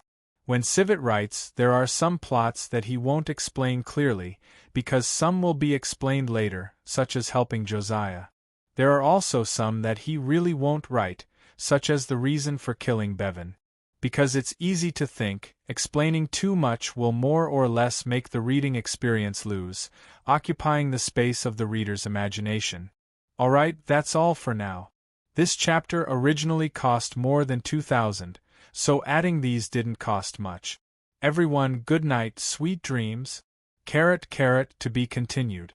If you like this work, you're welcome to come to Chidien. Come to vote for me. Your support is my greatest motivation. Chapter 131. There was a small forest in the south of the barrack. The trees were sparse, and the sound of insects could be heard. More than 10 spear-wielding soldiers walked through the forest in a line. Occasionally, when they encountered a large bush, they would thrust their spears into it. If there was no response, they would continue to patrol forward. There were 3 or 4 such squads in the forest. After they had combed through the forest, they would turn to the west. Soon after, other squads of soldiers patrolling from other places would enter the forest again, and the cycle would repeat. There was a rather tall bush in the middle of the forest. At this time, a group of soldiers walked over and did not dare to be negligent. The squad leader waved his hand to disperse the group. More than 10 soldiers stood side by side and thrust their spears into the bush. After the inspection, there was no movement. Suddenly, a black figure flashed behind them and stuck to the top of the tree trunk. The group of soldiers did not notice and continued to move forward under the leadership of the squad leader. The figure breathed a sigh of relief and stuck his head out. The long and narrow eyes under the mask habitually squinted. It was Tang En.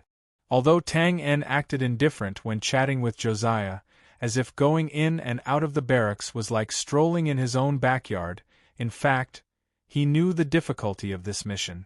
The barracks were not like the houses of nobles.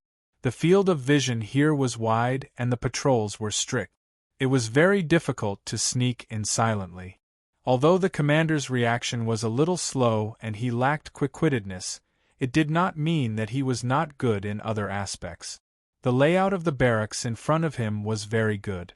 The entire structure was built against the mountains and the terrain was quite high. The west side of the barracks was an open area. As long as there was someone guarding here, the possibility of a frontal attack was eliminated. In the north was a gully and mountain stream. It was a natural stronghold and close to a water source. It was really an excellent terrain. The only flaw was in the south, where Tang En was in the sparse forest. There was no other way. How could a temporary camp in the mountains be perfect? In addition to the location of the barracks, the interior of the barracks was well equipped with fences, simple wooden walls, small observation towers, and so on. The marching tents were placed layer by layer and linked to each other, surrounding the largest white tent in the center. As a whole, it looked like an iron bucket. This way, not only could he protect the commander who lived in the center, but it was also convenient for him to give orders. No wonder Borg, who had a lot of resentment towards the commander, had to admit that the layout of the camp was really good. However, no matter how complicated the lock was, it would eventually be opened. Although the defense of this camp was tight, it did not mean that there was no chance at all. Tang En observed for a while. After figuring out the patrolling pattern, he decisively began to sneak in. He dodged to the side and hid behind a tree. The patrol team on the left had already passed by, and the next team would arrive in 3 minutes.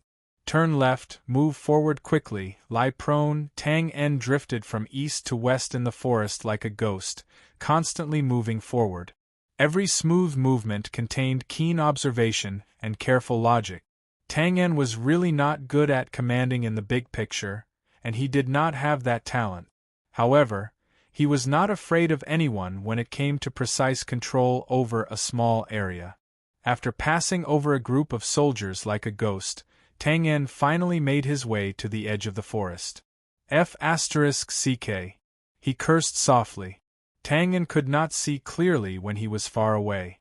Now that he was in front of the forest, he could see that there was still some distance between the forest and the camp. There should have been trees here, but now they were all bare tree stumps. Obviously, they must have been sawed off after the camp was set up to form an open space without any obstructions. What should I do? It was definitely not possible to force his way in. It was dozens of meters away. No matter how fast he was, he would still be seen by the soldiers on the lookout in front. The next patrol team would arrive in a few minutes.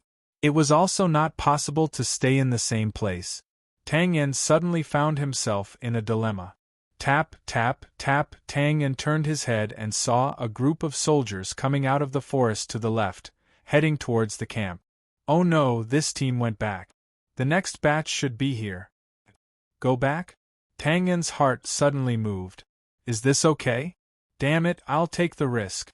After decisively making the decision, Tang En rushed to the left. As he moved forward, his body emitted a light crackling sound.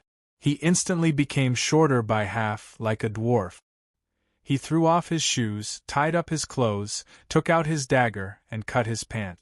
In a few seconds, Tang En caught up with the last soldier coming out of the forest. He silently stuck to the back and moved forward. The soldier on the lookout looked over. Everything was normal. He then turned his head back. If his line of sight was not from the side, but from the top, he would see that behind the last soldier, there was a little person in black following him step by step. Very good, you can't see me, you can't see me. Tang En held his breath and followed like a ghost. The soldier in front did not feel anything and continued to move forward normally. This was undoubtedly a very strange scene. If the soldier accidentally turned his head, he would definitely be scared silly. Of course, at that time, he would also be instantly killed by Tang En. The camp was getting closer and closer. The danger was far from over. Because as the soldiers got closer, the angle of the lookout became wider until they finally saw Tang En following them. This was unavoidable. Tang En's figure would definitely be exposed in those few seconds. He could only gamble now. He gambled that the soldier on the lookout would not look over in those few seconds. Closer, even closer, it's coming. Tang En had already seen the soldier on the lookout from the corner of his eyes. Similarly, if the other party turned his head, he would definitely see him. The camp was close. 10 steps, 8 steps, 5 steps, 3 steps, don't move, be good. This was neither like a special ability nor a lullaby. Naturally, it would not affect others. The neck of the soldier on the lookout moved slightly and turned his head subconsciously. Damn it! Tang Yen did not have time to think carefully. He stepped sideways and slid behind the wooden wall of the camp. In an instant, the soldier on the lookout turned his head again. Phew! Tang Yen let out a long breath. Suddenly, his hair stood on end. He shrank his head and rolled back. The last soldier stopped, turned his head, and looked behind him in confusion. When Tang Yen slid just now, his baggy clothes still made a slight sound of the wind. Behind the soldier was a simple wooden wall. He was now only a few steps away from Tang Yen. The soldier took a step back. Tang Yen had nowhere to retreat now. If he retreated, he would be exposed to the sight of the soldier on the lookout. His long and narrow eyes narrowed slightly. He leaned forward, and the dagger slipped out of his sleeve. What's wrong? Nothing. There seemed to be a sound just now. Here? It's the sound of the wind. Let's go, let's go. Damn it, I'm so sleepy. I can finally change shift. Oh! The soldier turned and chased after him. What the F***ck, you scared your father to death. Tang Yen wiped his sweat, still in shock. After a while, he stuck his head out. It was quiet. Except for those who had a mission, most of the other soldiers were asleep. Naturally, there were also patrols in the camp. The intensity was not weaker than that of the periphery. After observing for a while, Tang Yen silently memorized the route and pattern of the patrols. He got up and sneaked into the camp. Although the defense inside and outside was equally tight, there were still some shelters, tents, and some simple wooden huts used as toilet. These objects made it easy for Tang Yen to hide. Soon, Tang Yen came to the north of the camp. According to Borg's speculation, the provisions should be in the east and north of the camp. After observing for a while, Tang Yen shook his head in disappointment. The sound of snoring in the tents here was constant. Obviously, these were the resting places of the soldiers. Tsk. It seems to be in the east, behind the whole camp. Tang Yen thought for a while and was about to get up. Suddenly, whoosh, the curtain was lifted, and a figure appeared in front of him. Tang Yen's scalp instantly went numb, and a chill ran up his spine. His body's subconscious reaction was faster than his thoughts, and the dagger instantly popped out. The armored soldier did not seem to notice Tang Yen at all. He staggered forward a few steps as if he had not woken up, and entered a wooden house.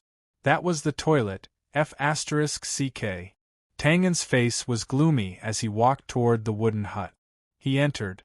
There was a muffled groan, and the sound of bones moving. After a while, the soldier. Oh, it was Tang Yen who had recovered his body, wearing the soldier's armor, and walked out. Not taking off your armor at night. Did you expect us to sneak up on you?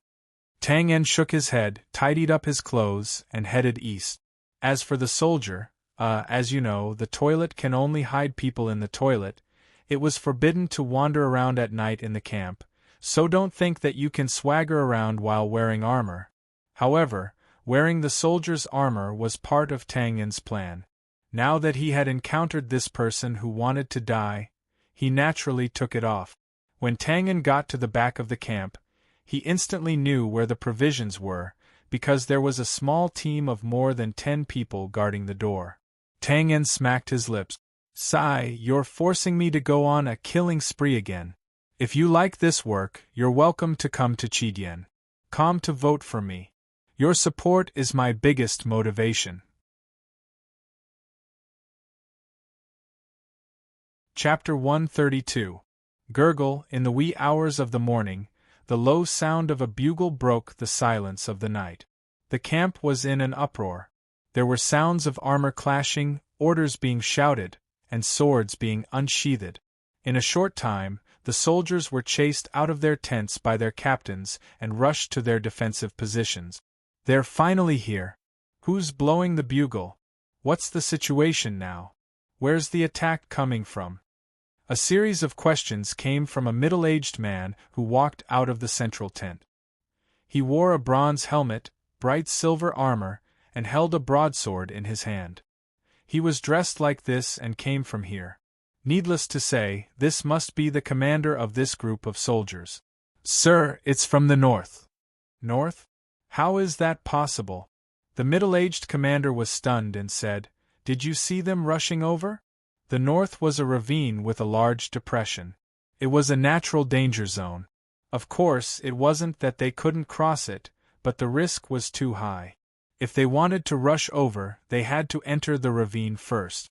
Once they entered the ravine, if they were discovered, the enemy only needed a few rows of archers to shoot them down. No, the enemy shot a dozen arrows.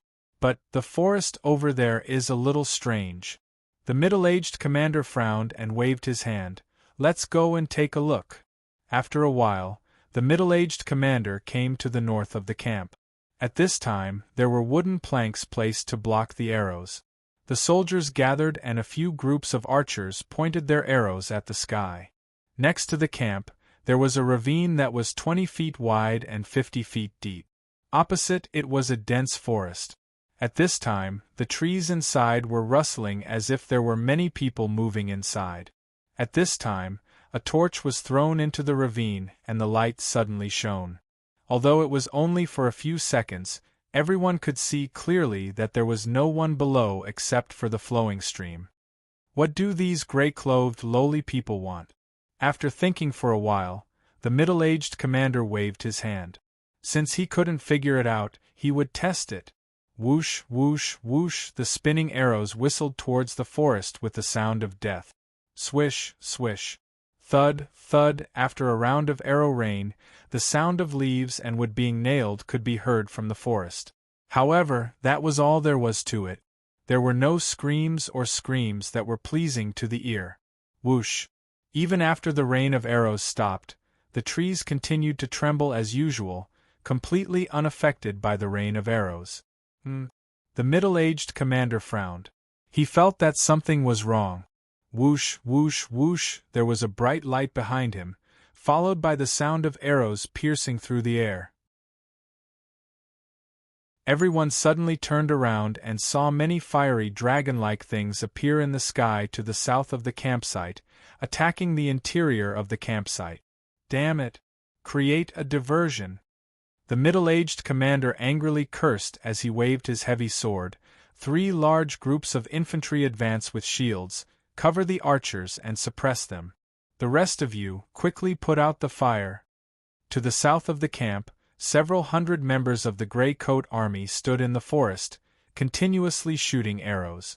In front of them was a simple bunker made of dozens of big trees. Just now, when the soldiers' attention was attracted to the north, the Grey Coat Army quickly killed a few patrol teams and took the opportunity to force their way here. Ha! With so many rockets, it's enough to make them suffer. Needless to say, this heroic voice was definitely Darren's. Yes, hurry up and shoot. The opponent's counterattack is coming soon. TSK, look at the reaction of those soldiers just now. They're obviously guarding against our sneak attack. Borg chuckled. Shoot over there, the tents are the densest there. Darren directed, then turned around and said, It's useless to guard against it. Didn't they still take the bait? Humph, that slow idiot. Borg pursed his lips in disdain. Obviously, he was still brooding over the Coiling Dragon Valley incident. Darren laughed, then looked into the campsite and sighed. It's up to Brother Tang now. Tang will definitely succeed. Josiah walked over with a determined tone. Yes, with Brother Tang's skills, it shouldn't be a problem.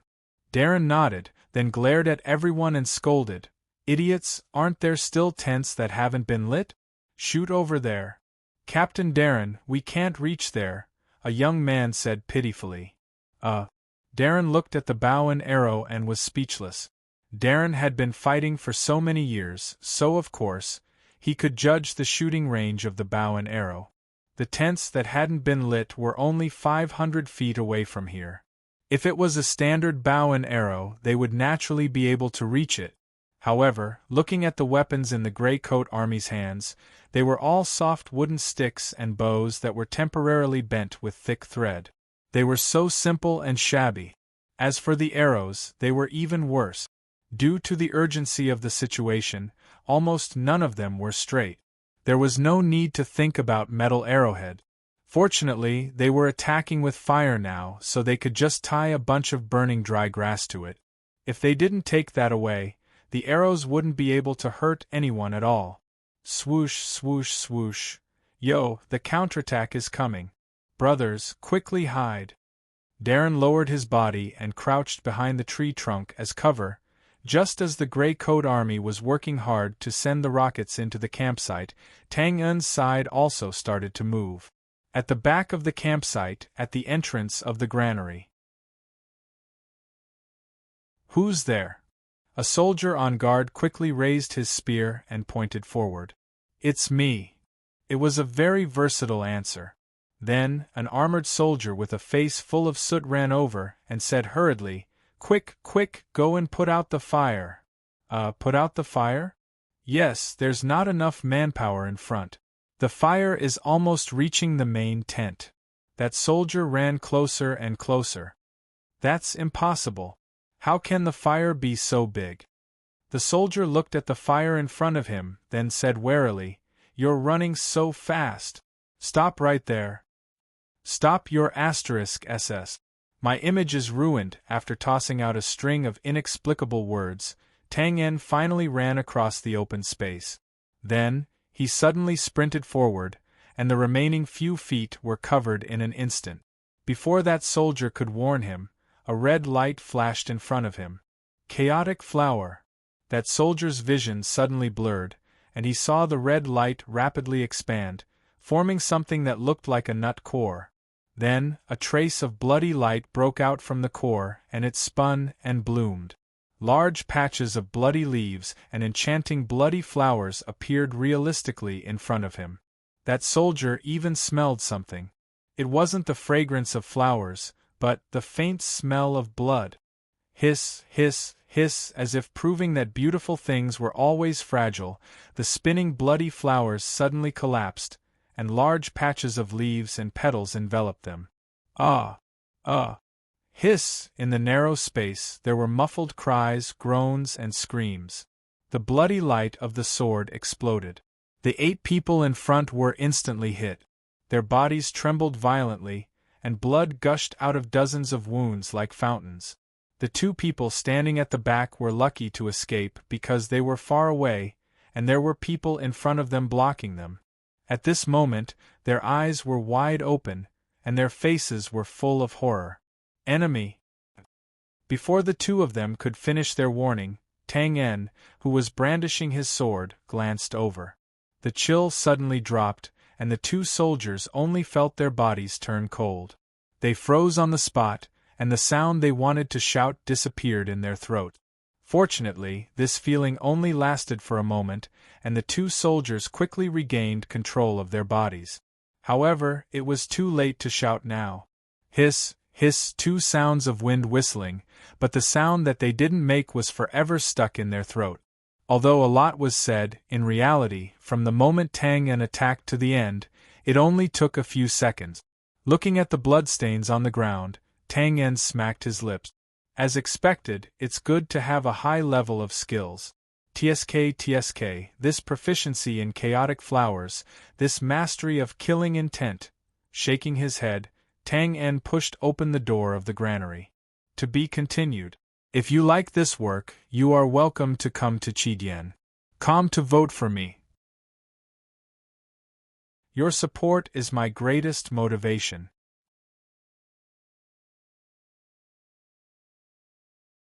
Chapter 133. In front of the campsite, the offensive and defensive positions had changed. Spinning arrows covered the forest like a torrential downpour, their momentum even overshadowing the whistling of the cold wind. The Grey Army had launched a rocket attack at the beginning, and they had occasionally counterattacked later on. Now they were completely suppressed under the bunkers and could not even lift their heads. Thud, thud, thud. Cough, cough, F***CKU.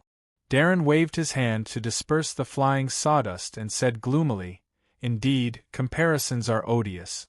Look at the rain of arrows, Uncle Darren. With our equipment, it's good enough that we can launch a few sneak attacks." Josiah also crouched behind the tree trunk and then said worriedly, "I wonder how Dunn is doing. Did he find the granary?" Naturally, no one dared to poke their heads out to observe such a powerful attack. "This is simple." Darren took out a small knife, and with the injection of his red combat energy, he dug a small gap in the tree trunk. When Borg saw this, he immediately moved his head over, and his expression changed drastically. "Oh no! What's the matter?" Josiah asked in shock. Borg moved aside and said hatefully, "This idiot! This guy's defense is quite good." Darren immediately moved his head over. It turned out that half of the fire in the sky had been extinguished. The remaining fire was also being suppressed by the waves of sand raised by the soldiers, and it looked like it was about to be completely extinguished. "Impossible, how can it be so fast? Where did the sand come from?" Of course, there were no fire extinguishers in the alternate world. Their methods of extinguishing fire were more primitive, either flooding or covering with soil. However, no matter which method it was, time was needed to prepare. Now that the fire was under control so quickly, it could only mean that the other party had already prepared the sand. It was no wonder that Borg changed the way he addressed him. He could not help but praise this commander's defensive skills. In fact, it was indeed so.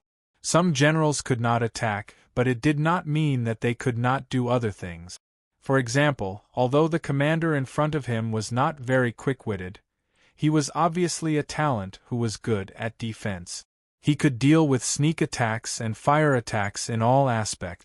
Josiah's face turned pale, and he said in a panic, "What about Dunn?" The faster the fire was extinguished, the less time and opportunities left for Tang-un. Darren gritted his teeth. "Everyone, get ready. We'll attack again." "No." Borg hurriedly stopped him. "If we go out now, we'll be sending everyone to their deaths. Not only can we not attack, we have to retreat first. After the rain of arrows suppresses them, the enemy will definitely send infantry to push forward." "What?" Josiah's little face immediately turned red and he said angrily, "Are you saying that you're giving up on Tang?" "I'm very sorry." Borg lowered his head and said in a sincere tone, "No one wants to give up on Brother Tang, but we have no other choice. We can't put everyone in danger because of one person. Josiah, this is war. Do we have to abandon our companions just because of war? In any case, I firmly disagree. Don't I want to save her? If you put it that way. All right." Darren waved his hand to stop their argument and said firmly, "The Grey Coat Army has never given up on their brothers. Let's attack again. Hopefully we can cover Brother Tang's escape." Borg took a deep breath and exhaled. "I have my objections, but you're the captain, so I'll listen to your orders. I suggest that everyone retreat first and attack from the right. This way we can reduce the casualties and create new points of fire." Josiah, I'm sorry." "All right, let's do that," Darren said decisively. "Everyone, listen up, get ready." Everyone was also stunned because the rain of arrows that kept attacking had suddenly become much less frequent. "Oh no, the enemy is going to attack." Borg's first reaction was to wave his sword and poke his head out. With this look, the long sword that he was waving paused in the air. Everyone poked their heads out. At this moment, the arrows were sparse and did not pose a threat at all. The fire in the camp in front had been completely extinguished, leaving only black smoke behind. However, behind it, a soaring fire snake was wantonly and enchanting, illuminating the camp. From the Grey Coat Army's point of view, it was as if they could feel the layers of heat waves hitting their faces. "That's the granary?" Borg finished his sentence and looked at this scene in a daze. He actually succeeded in such a short period of time. Ha! Burn his mother! This is so King satisfying. Everyone immediately jumped up and raised their weapons as they cheered. Everyone knew the Grey Coat Army's current situation. If they did not succeed this time, their future would be unimaginable. Now that they saw the provisions of their pursuers being burned to the ground, they were naturally ecstatic and satisfied. Darren tried his best to suppress the joy in his heart and roared, "Brothers, prepare to shoot. We want to bring our hero back." Roar, roar, roar, everyone agreed crazily. With the continuous creaking sounds, the cork bows were pulled to the tightest. Then where was our hero Tang En now? Now, the camera was pulled to the side of the granary that was on fire and fixed on a soldier whose face was covered in black ash. At this moment, the soldier was holding a bucket of water in his left hand and a bag of sand in his right. All right, Tang En was putting out the fire. The fire in the granary was undoubtedly set by Tang En. He even went around the surroundings and lit more than 10 places on fire. When the fire first started, the soldiers were busy saving the front of the camp, so they did not notice. By the time the fire had spread, it was already too late to discover it. After Tang En admired his masterpiece for a while, he was ready to clap his hands and leave. Unexpectedly, a large group of soldiers rushed over in a panic. Then, he was captured and became a transport worker.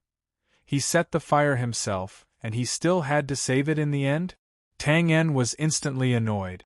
Originally, he wanted to use the time to sneak away quietly, but then he saw a middle-aged man in high-grade armor being surrounded by a crowd of people. After observing his words and actions, he realized that he was actually the commander of the enemy army. Could it be that the joke he made with Josiah earlier would come true? TSK, forget it. Since I've met him, I'll definitely give it a try. Tang En instantly made a decision. The middle-aged commander's expression was extremely gloomy as he paced around anxiously. Tang En was disguised as a soldier, so naturally, he could not get close to the commander. He could only carry the things and walk slowly in the distance, hoping that this rabbit would bump into him. At this moment, a person who looked like a captain hurriedly walked toward the middle-aged man. After bowing, he pointed to the front and reported something. "What?" The middle-aged commander suddenly shouted, "Beggar, you're looking for death. There's a chance." Tang En's eyes flashed. He could not stay here for long. Since he could not wait, he could only take the initiative to attack. The middle-aged man's shout just now attracted the attention of the surrounding people. This was undoubtedly a good opportunity for Tang En to approach. Under the cover of the bucket, he took small steps. "Send out the infantry." After a pause, the middle-aged commander let out a long breath. "Forget it. Putting out the fire is more important. Deal with them later." "Yes." "Wait, what are you doing here, you idiot? Send him over there to put out the fire," an officer reprimanded. Hearing the shout, everyone subconsciously looked over. "Damn it." Tang En looked at the middle-aged commander, who was about 70 to 80 feet away, and gritted his teeth. Whoosh, the bucket and sand were thrown into the air. Suddenly, water splashed around the middle-aged commander, and sand filled the air. "Small, be careful, there's poison." The officer who wanted to warn was frightened by the voice that came out of nowhere, and subconsciously took a step back. At this moment, a figure swept over like a gust of wind and rushed into the sand. Ding, poo, ding, ding, enemy attack. "How dare you, officer, be careful." The soldiers who were standing at the side hesitated for a moment when they heard the word poison. Then, they could only watch as the assassin rushed into the sand. Then, the sound of weapons striking, threats, reminders. In a short moment, all kinds of sounds came from the gray sand. Poo bang! Green Do Chi suddenly erupted from the sand. Then, 2 figures flew out at the same time. "Haha, consider yourself lucky. Let's go, let's go." Extremely arrogant laughter came from one of the figures. Then, the figure flipped and flashed in the air. He stepped on the head of a soldier and floated into the distance. The soldier who was stepped on had half of his head sunk in and fell to the ground without a sound. Kill him! The order was filled with anger and thunder. After a moment of chaos, groups of soldiers chased in the direction where the figure disappeared. When the dust settled, the middle-aged commander's face was ashen. Blood kept flowing out of his right shoulder. Under his feet, a figure wearing a chain armor was silent and motionless. A large pool of blood flowed out from the side. Everyone was shocked and opened their mouth. This armor, wasn't it the captain of the guards? Naturally, there were guards around the commander to protect him. When Tang En rushed into the sand to assassinate, the captain's reaction was a beat slower. Because it was unexpected, Tang En instantly gained the upper hand against the middle-aged commander and left a wound on his shoulder. However, when Tang En was about to kill, the captain arrived and blocked the fatal blow. Then, his Do-Chi burst out and shook both of them away. The middle-aged commander stared at the captain, then raised his head and waved his hand. A few soldiers came over and carried the corpse away. After a while, a small team leader came over. "Sir, the assassin ran away." "Ran away?" The middle-aged commander's eyes twitched. He asked calmly, "What was my order?" Kill him," but there was the gray-coat army outside. We were worried that there would be an ambush, so we didn't chase. There was support.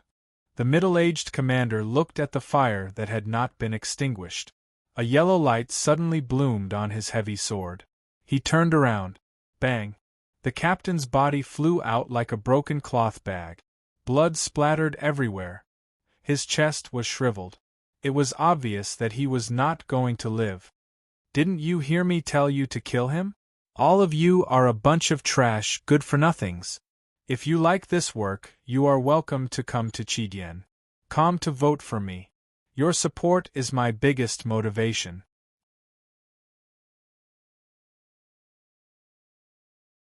Chapter 134.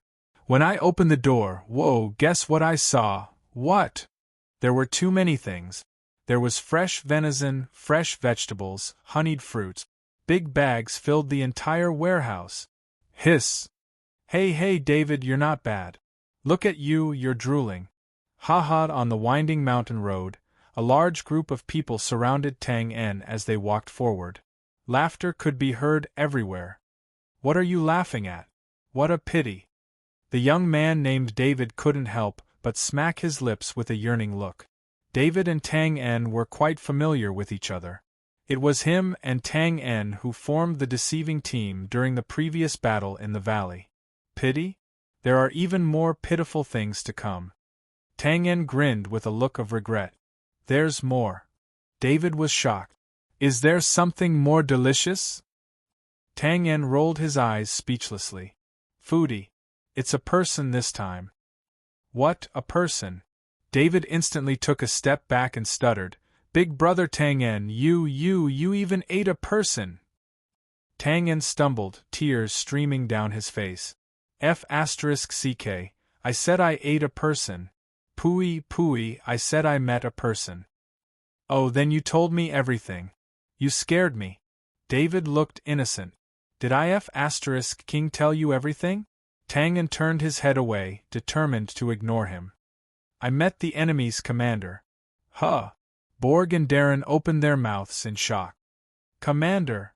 Brother Tang, don't tell me you..." "Yes, I made a move." Tang En shook his head and sighed. "It's a pity that someone interfered and I couldn't kill him." Sigh. Everyone couldn't help but clap their hands. After feeling sorry for him, Darren stroked his beard and said, "It's okay that you couldn't kill him. Well, I'm afraid you won't be able to see him again, haha." Borg nodded in agreement. The army's rations were burned, so the commander naturally had to retreat with the pursuing troops. Yes, the enemy is about to retreat. Everyone will work harder in the next few days and go out to look for food. As long as we survive this period of time, we will definitely celebrate when we reach the second hiding spot.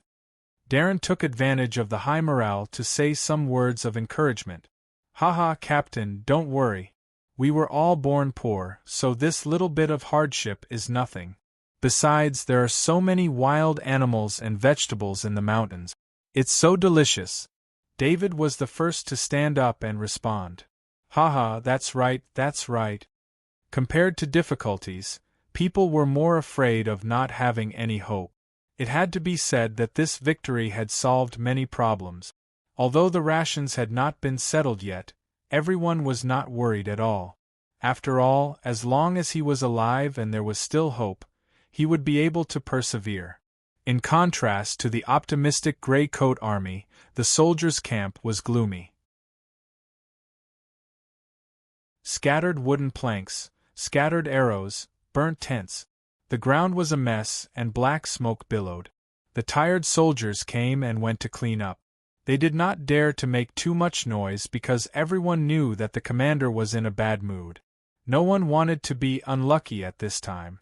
In the middle of the camp, an officer stepped into the main tent. The middle-aged commander was sitting in front of a wooden table with a huge map in front of him. However, from his slightly dull eyes, one could tell that his mind was not on the map at the moment. "Sir, the situation has been calculated." The officer bowed and said, "Speak." "Attack tonight, 15 soldiers died, and more than 20 were injured. Most of the injured were burned. We lost a little military equipment, but we lost rations. We lost rations." At this point, the officer was very hesitant. The middle-aged commander raised his head and said with a gloomy expression, "Just say how many days of rations are left." There are 3 days left." Crack! He clenched his fists tightly, and a crisp sound came from his knuckles. The middle-aged commander's body swayed, and his expression became even darker. He had seen the fire in the granary just now and knew that the losses would not be small. However, after hearing the exact number, he still felt like his vision darkened. Half a month's worth of rations, and now there were only 2 days left. No one would be able to bear this difference. The tent fell into silence, and the atmosphere was heavy. The officer looked at the middle-aged commander who was in a daze, gritted his teeth, and bowed. "Sir, we can only retreat now." "Retreat?" The middle-aged commander smiled bitterly and shook his head. "Do you know whose idea it was to eliminate the Gray Coat Army? Wasn't it an order from the military department?" "It was the military department, but the Zechen Legion also intervened. Zechen's combat department also gave battle suggestions, and even the hiding place of the Gray Coat Army was circled by Marshal Z. Do you think we can still retreat now?" Zechen Legion, Marshal Z." The officer was completely confused. How did this small Gray Coat Army have anything to do with the strongest legion in the Brand Kingdom?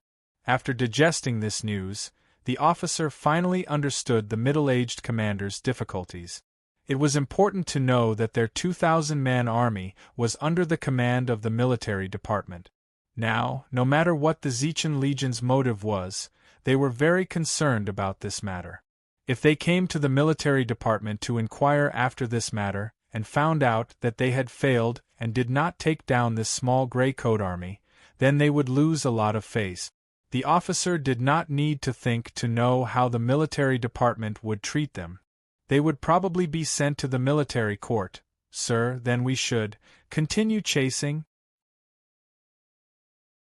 The middle-aged commander's eyes flashed fiercely. "Since they have staked everything on this sneak attack, it means that they have run out of rations. I don't believe that they can run for long on an empty stomach. From now on, the rations of the entire army will be halved. I want to eliminate them in 3 days." "Yes, sir." It had to be said that this was a ridiculous misunderstanding. Z circled the hiding place of the Gray Coat Army to teach the 2 students a lesson.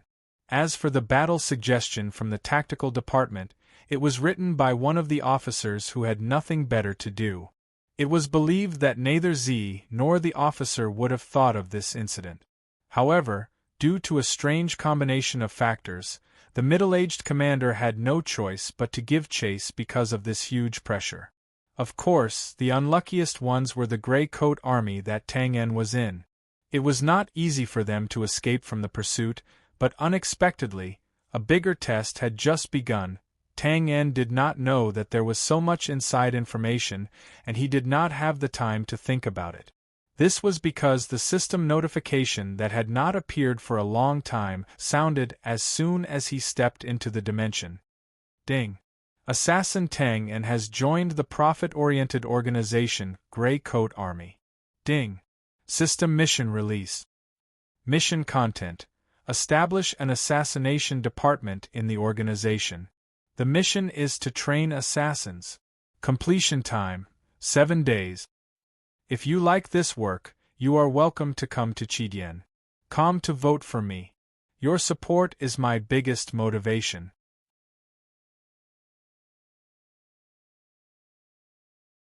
Chapter 135. Tang En stood in the space in a daze as he listened to the emotionless, synthesized voice of the system. He was a little confused. Assassination department? Training assassins? What's going on? Look for the old butler if you have any questions. Tang En looked over in confusion. The old butler said calmly, "Some missions in the assassin system are passive. They will be triggered by some of the host's actions. Once you join the Grey Coat Army, it will ask you to set up an assassination department in the organization. If you continue to work alone, this mission will be triggered forever." Understood. Tang En nodded. That means I've stepped on a landmine. Then this assassination department is for killing people? What else? Tang En understood. Assassin system, what else could it be for other than this? Forget it, I'll just kill people. After understanding the meaning of this assassination department, Tang En started his basic training as usual. The current Tang En was no longer the naive young man from Little Rock Village. Killing people was a common thing for him. The system's blood energy value of close to 10,000 was proof. Moreover, people were bound to die, weren't they? The next morning, the team was ready to set off. Although they thought they had shaken off their pursuers, the Grey Coat Army still had to get closer to the second hiding spot as soon as possible. Tang En found Darren washing up by the stream. How many people do you want to borrow?" Darren asked in surprise after understanding Tang En's intentions. Tang En nodded and said, "Since I've joined the Grey Coat Army, I think I have to do something. So I want to borrow a few people to set up a small team. Well, the purpose of this team is to scout ahead and secretly gather information. And kill people along the way." "Scouts? It's a little different. You can say that." "That's great." Darren clapped his hands and said happily, "I've been worried that this team doesn't have any scouts. Every time we set up camp, we'll try our luck. It's great that Brother Tang is willing to accept this." This Grey Coat Army originally had scouts, but they were all killed by the pursuers before they were surrounded in the valley. "Haha, that's great. But I don't know much about choosing a place to set up camp." "Don't worry, it's very simple. Brother Tang, you're so smart. You'll learn it quickly." Darren waved his hand nonchalantly before asking, "How many people do you need?" I'm not sure. There shouldn't be too many. I'll choose for myself." Not long after, the team was assembled. DeLuan said loudly, "Brothers, Brother Tang wants to form a scout team. He's short of people now. Who's willing to join?" "I'm willing." As soon as the voice fell, a hand was raised. It was the young man named David. "Me too. Let me try." In a moment, dozens of people stood out. Everyone knew about Tang En's ability, and they had also seen what he had done recently. Now that they heard that he wanted to form a small team, many people immediately responded. Tang En took a step forward and bowed. "Thank you for your support. Well, my team's requirements are a bit special, so those who want to join will have to go through 2 tests." "Test? No problem. Big Brother Tang En, tell us, what's the test?" David said casually. The first test is very simple." Tang En pointed to the forest at the side and said, "Everyone, go and chop down a tree trunk. When the team sets off, you have to carry it on your shoulders and move with us." "Haha, that's it? No problem, I'll go now. David was very enthusiastic as he strode towards the forest. Then, the dozens of people also took out their weapons and went to chop down the trees.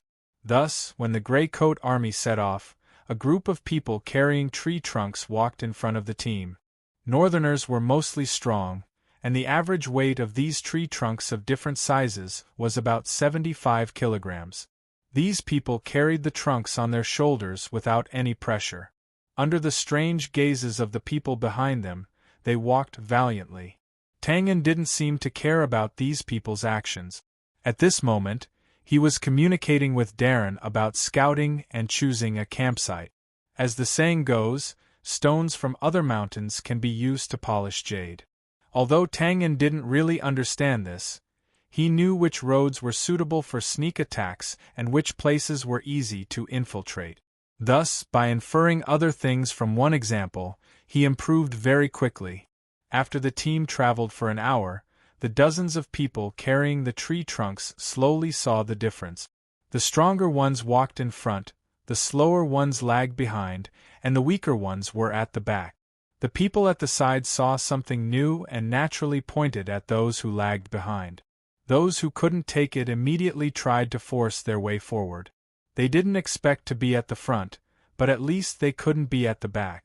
Of course, there were also some who went crazy, such as David. He had the strongest physique, so he walked in front of the team proudly. However, the good times didn't last long. As the winter sun gradually rose, these dozens of people slowly fell behind the team. At this moment, most of these people's expressions were ferocious. White steam was coming out of their bodies, and sweat kept dripping down their heads. However, even if it passed through their eyes, they didn't dare to wipe it away. This was because they didn't know when, but the tree trunks that were originally on their shoulders started to feel a little uncontrollable. One moment they were sliding down, the next moment they were leaning forward, and the next moment they were falling backward. The tree trunks can't fall on the ground more than 3 times, and each fall can't exceed 3 seconds. Those who violate this rule will fail, Tangen, who was chatting happily with Darren and the others, said without turning his head. The dozens of people became even more careful when they heard this. However, this wasn't a problem that could be avoided just by being careful. After traveling for about 2 hours, the first tree trunk fell on the ground with a bang. Although he was immediately lifted up again, this sound seemed to have triggered something. In the next few minutes, bang, bang, bang, the sound of tree trunks falling on the ground kept ringing. Tangen tilted his head slightly, took a look, and continued chatting. The Grey Coat Army was slowing down now, and no one was in the mood to mock them because everyone could tell that this wasn't a simple matter. Angry roars sounded one after another, as if they were cheering for themselves, but also as if they were the angry roars of wild wolves before they died. At this moment, these dozens of people were lifting the tree trunks in all sorts of strange ways. Some were hanging them on their shoulders, some were holding them in their arms, some were squatting down to hold them on their thighs, and some were moving forward step by step. The only person who could still carry the tree trunks was David, but looking at his trembling legs, he looked like he was having a hard time. Tangen turned his head in confusion. When he saw Josiah's pained expression, he nodded in realization. He turned around and said, "Cough, cough. Those who can't hold on can choose to give up. Failure is actually nothing. What's that saying again? Oh, failure is the mother of success. If you fail a few more times, you might be able to find your mother. You'll succeed." Josiah was speechless. After the Grey Coat Army had traveled for 3 hours, Darren announced that they were taking a break. After all, lunch hadn't been settled yet. They needed to spend time looking for it. At this moment, there were only 6 people left who had successfully lifted the tree trunk. When Tangen announced the end, David fell to the ground with the tree. He was panting heavily like a dead dog. Tangen looked at these people with a smile. Then, he walked to the group of people who had failed and stopped in front of a skinny young man. That person raised his head weakly. His handsome and somewhat feminine face was pale. You pass too. The young man was stunned. Then, his face flushed red and he looked happy. Brother Tang, this? Darren asked in confusion. He failed because he reached his limit. Darren was still confused. Tang En smiled and walked away, but he didn't explain. However, the other people who had failed seemed to understand something. They all lowered their heads. Were the people who had passed stronger than him? That didn't seem to be the case. Did he use all his strength just now? He didn't. He was too tired. There was a voice in his heart telling him that it was impossible to succeed and that he should give up. In the end, he gave up. When the young man walked over, Tang En said to the remaining 7 people, Haha, congratulations on passing the first round. But the next round is the main point. Let's begin. After saying that, Tang En walked to a burly man. His smile didn't fade, but his eyes gradually turned cold. He took a step forward and raised his head. Boom! That person looked as if he was struck by lightning. He took 3 steps back. His tired legs tilted and he was about to fall to the ground. Tang En reached out to support him and shook his head. Then, he spread his hands apologetically. That person retreated to the side silently. He still looked as if he had seen a ghost. Then, the second person. After seeing the situation just now, this person was a little confused. Then, when he met Tang En's gaze, he also took a few steps back and was about to fall to the ground.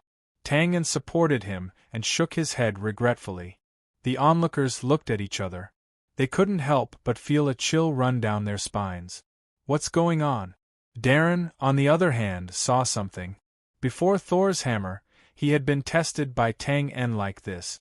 After thinking about it, he realized that this was probably killing intent. Then it was David. When he saw the reaction of the 2 people in front, he felt a little scared. When he saw Tang En looking over with a smile, he immediately became serious. He took a firm stance and stared at him with his eyes wide open. 3 seconds, 5 seconds. Big brother Tang En, why are you looking at me like that? David touched his head and said in surprise. Tang En frowned. His eyes were like a deep pool of water, swallowing everything. David couldn't help but hug his arms. Why do I suddenly feel a little cold?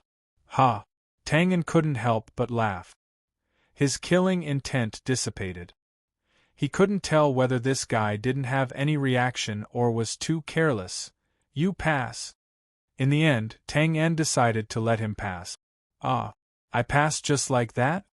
David was pleasantly surprised.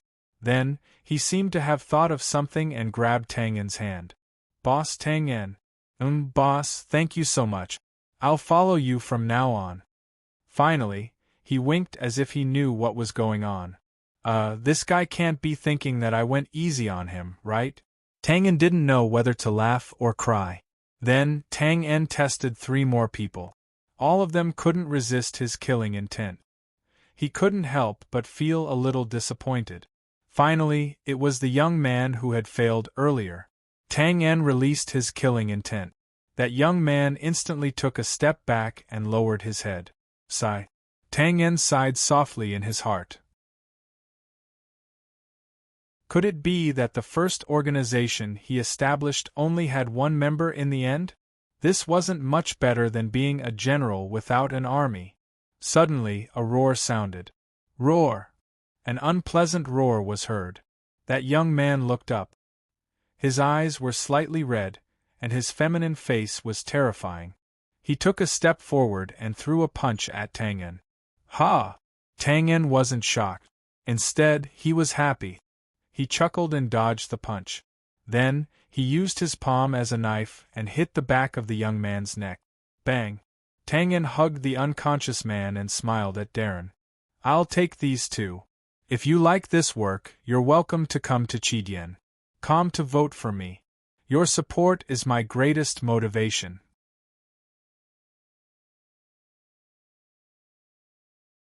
Chapter 136. Just 2 people? Darren asked in surprise. Yes, just these two for now. Tang En handed the young man to David. Find a place for him to lie down and rest. Yes, boss. Is there any other way to address them? Why does it sound like a mafia? Other ways to address them? Yes, big leader. David gave an answer after thinking about it for a while. Damn it, I've become a bandit again. Tang En touched his forehead. Forget it, I'll just call you boss. Yes, big leader. Finally, Tang En managed to get rid of David, who was a little out of his mind. Tang En turned and asked, Uncle Darren, do you know anything about that young man just now? Darren stroked his beard and said, His name is Michaud. I think he's from a business family. His caravan was robbed by a bandit group. Our gray coat army happened to pass by and saved him, but his family didn't survive. I see. Tang En nodded thoughtfully. His killing intent might have caused Michaud to have some illusions. He probably saw his family being killed by the bandits again, so he instantly exploded. Why, is there a problem with him? No. Why? Why do you ask? Tang En sensed that Darren seemed to be implying something. This Michaud is a bit of a loner, and he's not very popular.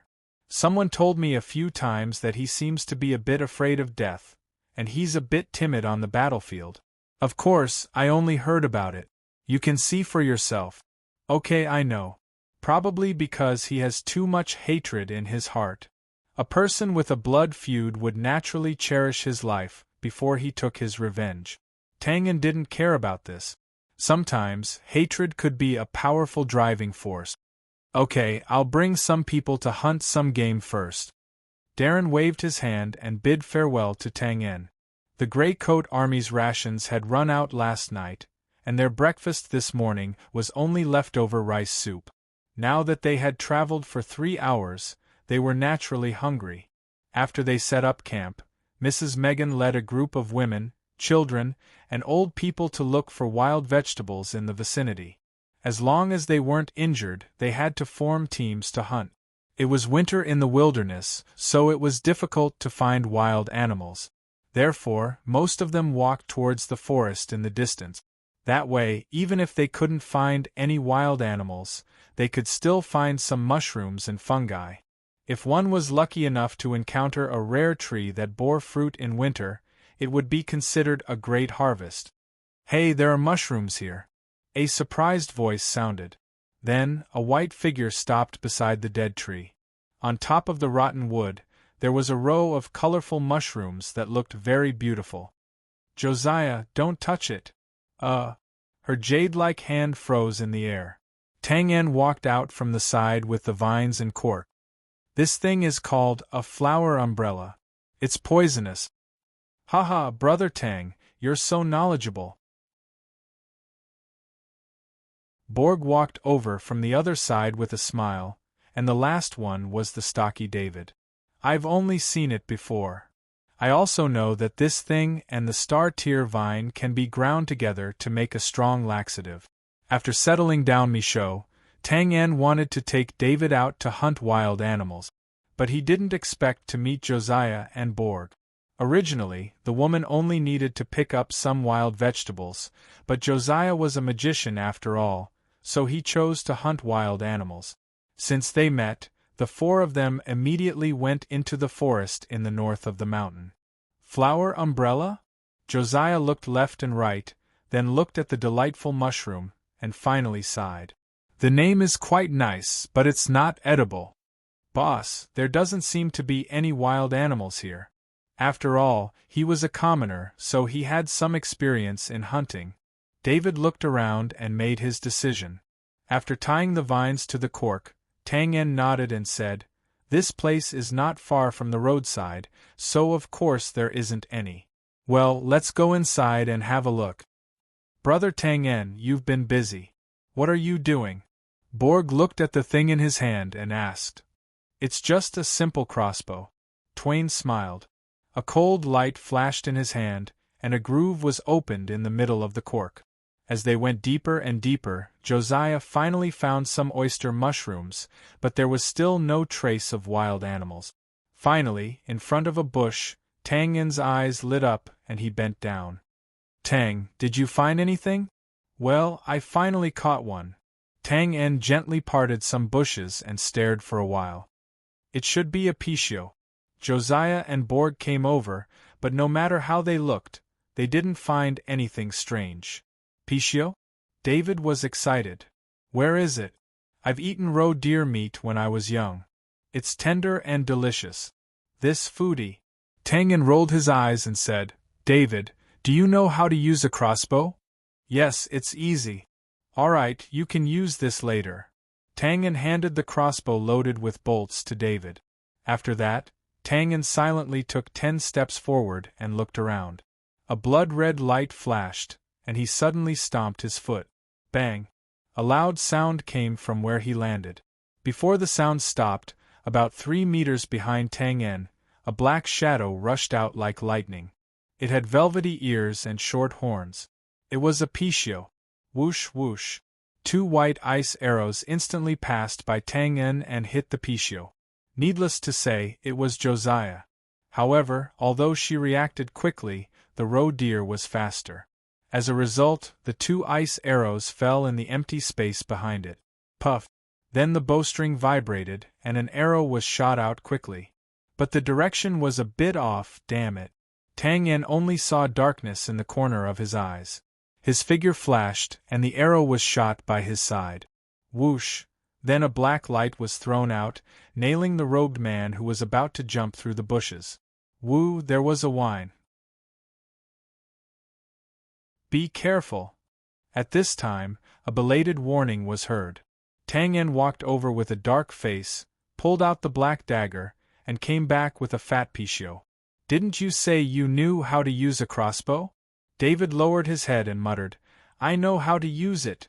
Tang En glared and was angry. You call this knowing how to use it? Damn, you can shoot me from a few meters away. I just pulled it. I've seen others use it before. It's just that I'm not familiar with it. David had an innocent expression.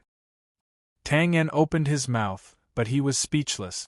When this guy said he knew how to use it, he really only knew how to use it. Damn it, he only knew how to pull the trigger. Phew! Forget it, give me the crossbow. Tang En let out a long breath and took back the crossbow. It seemed like this guy was not cut out for crossbows. Of course, Tang En brought David out not just for hunting, but mainly to see what he was good at and to think about which direction to train him. Now, it seemed that other than being a little crazy, there was nothing special about him. This thing is a Pichio? It's so fat. Josiah squatted on the ground and looked at it curiously. It was no wonder that Josiah was surprised. This wild Pichio's body was indeed fat, and it looked like a calf from afar. With this first catch, their confidence was boosted. They went deeper, but they were not so lucky. In the end, they found some fungus and returned to the camp. At this time, most of the team had returned. Seeing the Pichio on David's shoulder, Darren's eyes lit up and he welcomed them with joy. Haha, this is a Pichio, right? We're in luck today. There were a few hundred people. Even if they were lucky, they would only get a mouthful of soup and a few pieces of meat at most. They did not get many wild animals. There were only a few pheasants scattered around. After handing the meat to the women, a delicious smell wafted out. In the end, everyone got a bowl of soup with wild vegetables, mushrooms, bones, and 2 pieces of meat. The conditions were tough, but everyone was in good spirit. They happily sipped the soup. At this time, a burly man suddenly rushed over from the hill with a panicked expression. Haha, it's useless no matter how fast you run. Who told you to come back so late? Someone teased. Oh no. The soldiers are catching up.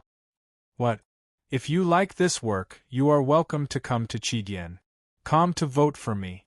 Your support is my biggest motivation.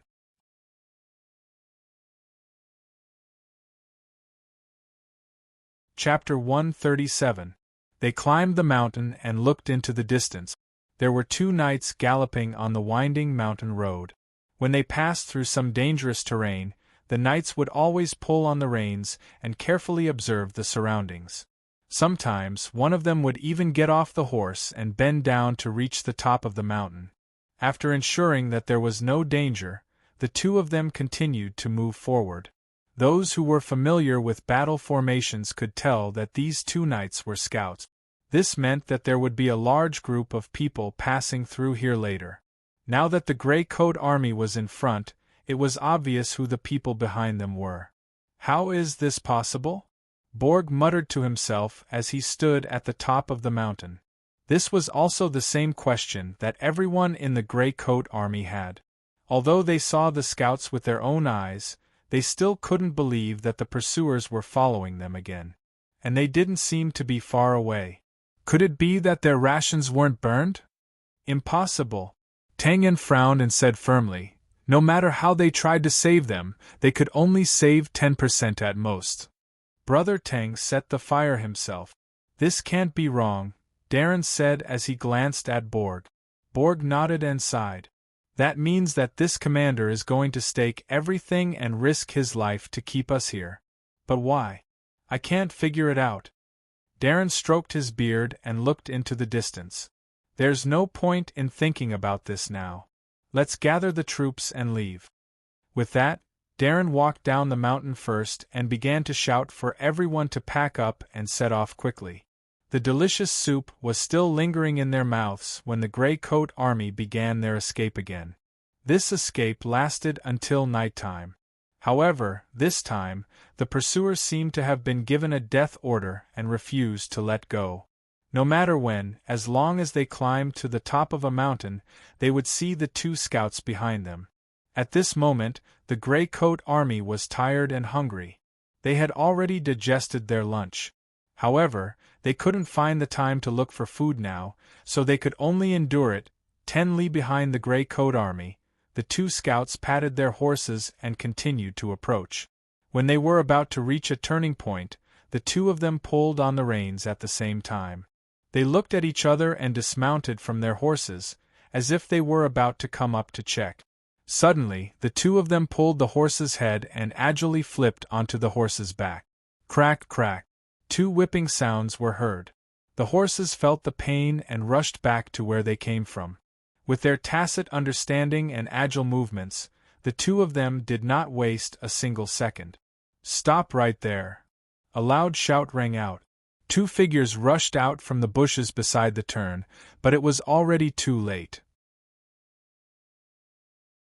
It was impossible for an ordinary 2-legged person to catch up to a 4-legged person. Stop your head, you still have the nerve to shout? I already told you to hide well. He teased casually with a hint of disappointment. The 2 scouts were shocked. They looked up and saw a black figure standing quietly in the middle of the road ahead. Go back! The figure that was more than 10 meters away appeared between the 2 horses as if it had teleported. Then, the bloody palm imprinted on both sides of the horse's abdomen. Bang! The warhorse neighed. The 2 horses were sent flying, but the 2 scouts reacted quickly. They immediately kicked off their saddles and jumped up. Ha! With a long laugh, the figure also leaped up. Whoosh! Whoosh!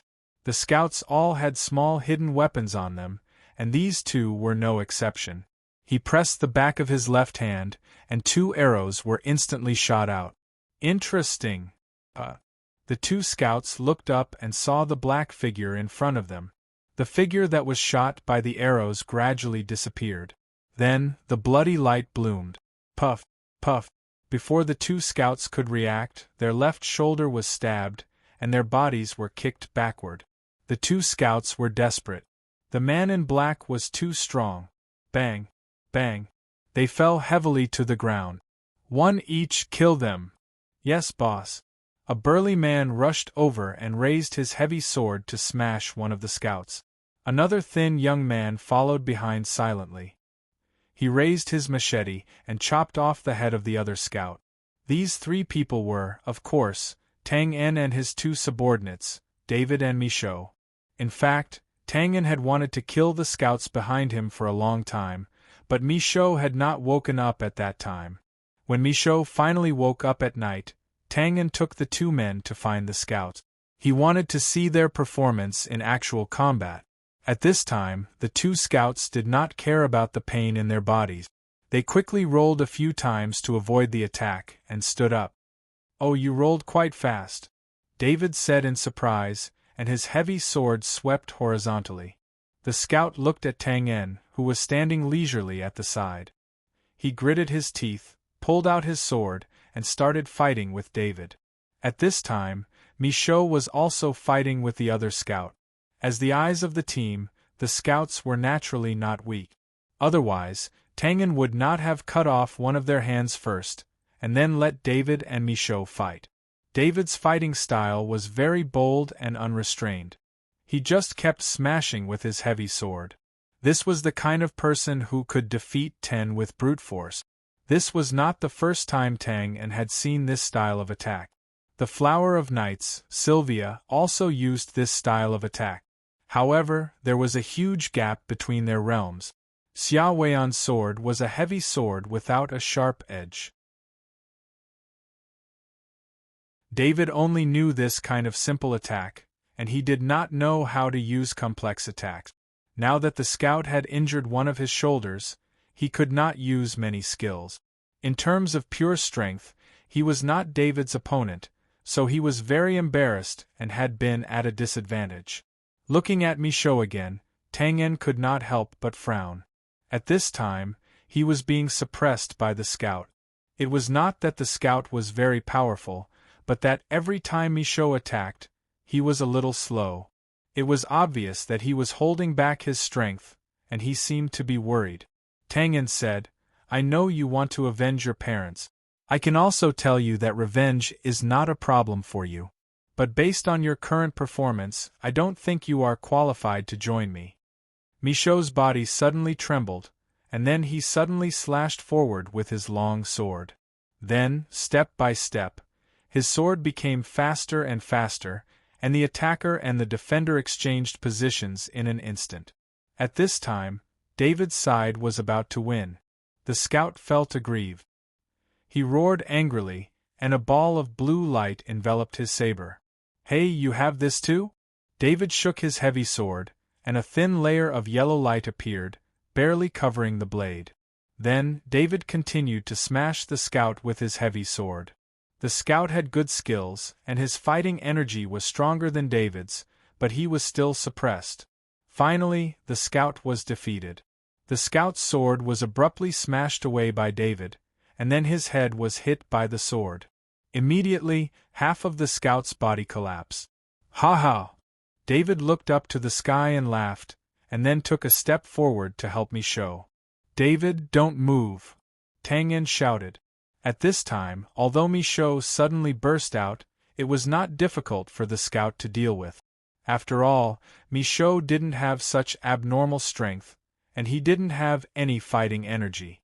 When the scout saw that his companion was killed, his eyes flashed fiercely, and after a few exchanges with Michaud, suddenly, a red light flashed in his eyes. The red light on his sword burst out, and it hit Michaud's head head-on. Bang! The long sword was sent flying. "Die with me!" The scout's face was ferocious, and he slashed his sword at Michaud's throat. He knew that he was going to die. Not to mention the unfathomable black-clothed man next to him, he couldn't even resist the seemingly reckless man next to him. "Be careful!" David was shocked, and he swung his heavy sword at the scout's back, intending to make him hesitate. Bang! Tang En narrowed his eyes, and a glimmer of light flashed in his eyes. Then, the scout's body was sent flying, but the fatal injury was not from David's attack, but a small sword that was inserted in the left side of his heart. It turned out that in that split second, Michaud had actually slid out a short sword and stabbed it into his opponent's heart. The speed of his hand was really amazing. "Haha, good job, Michaud," David praised. Tang En also nodded his head. Of these two subordinates, one was strong, and the other had fast hands. They could be trained. "Okay, let's clean up and catch up with the team." "Yes, boss." David began to pick up the things on the two scouts.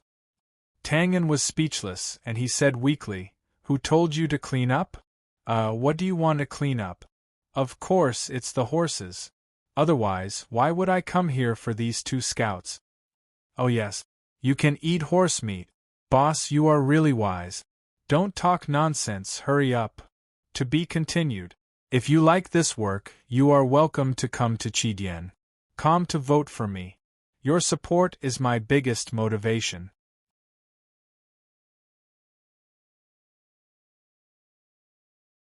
Chapter 138. The dawn was slightly bright. A large group of people walked silently on the mountain path. Their eyes were bloodshot, and frost could be seen on their hair.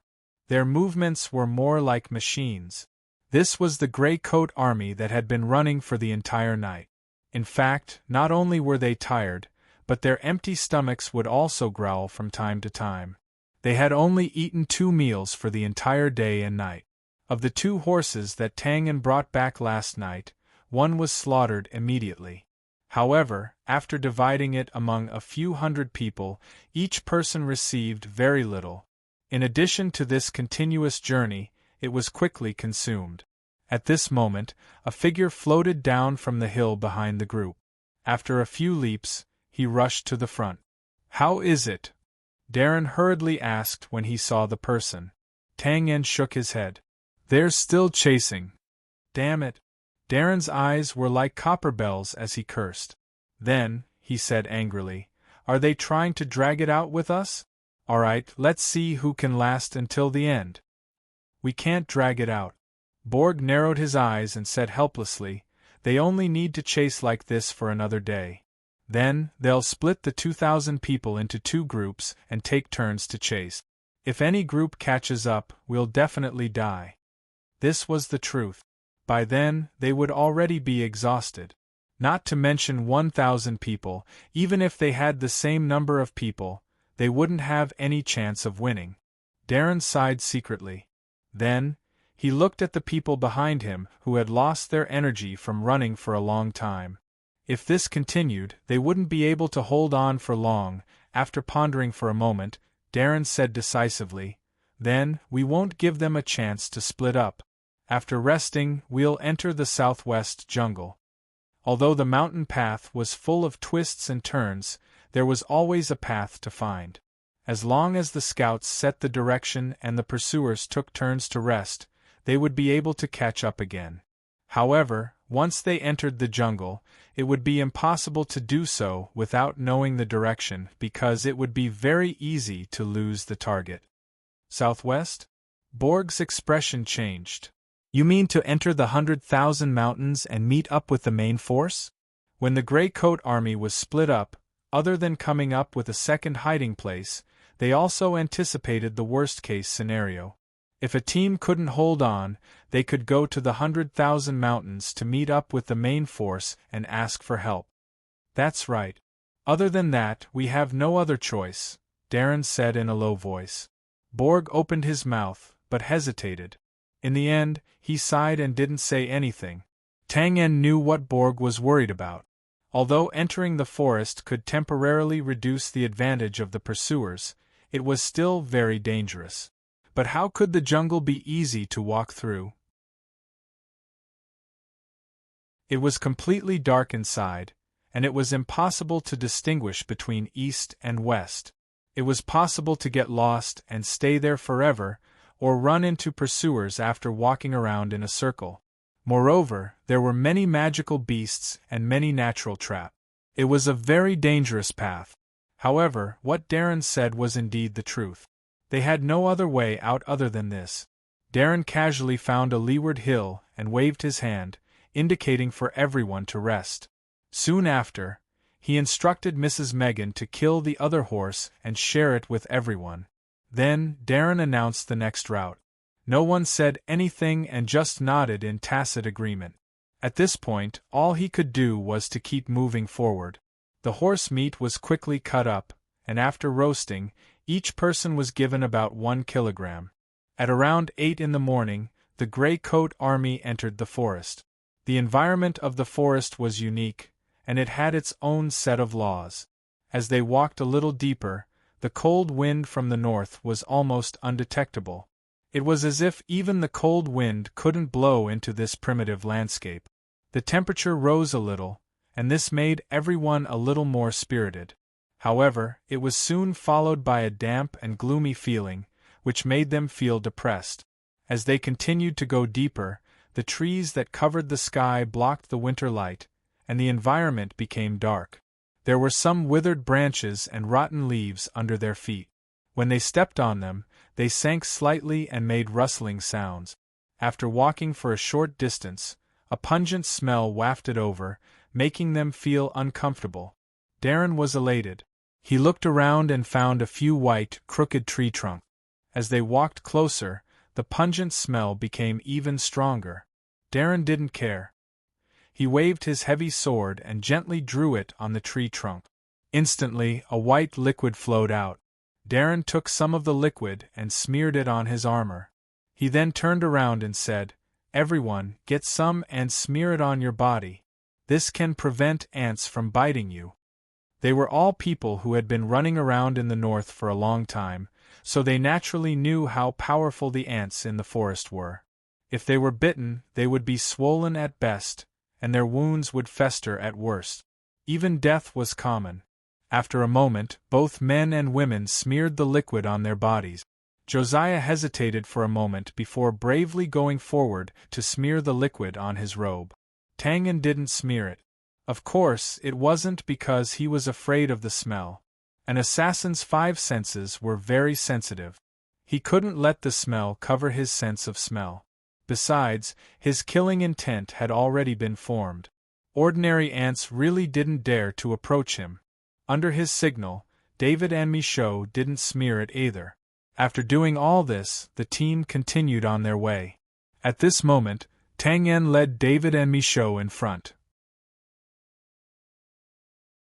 After all, when he promised Darren, he had taken the job of a scout.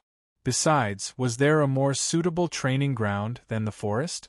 Pay attention to your feet. Walk in the direction of the leaves.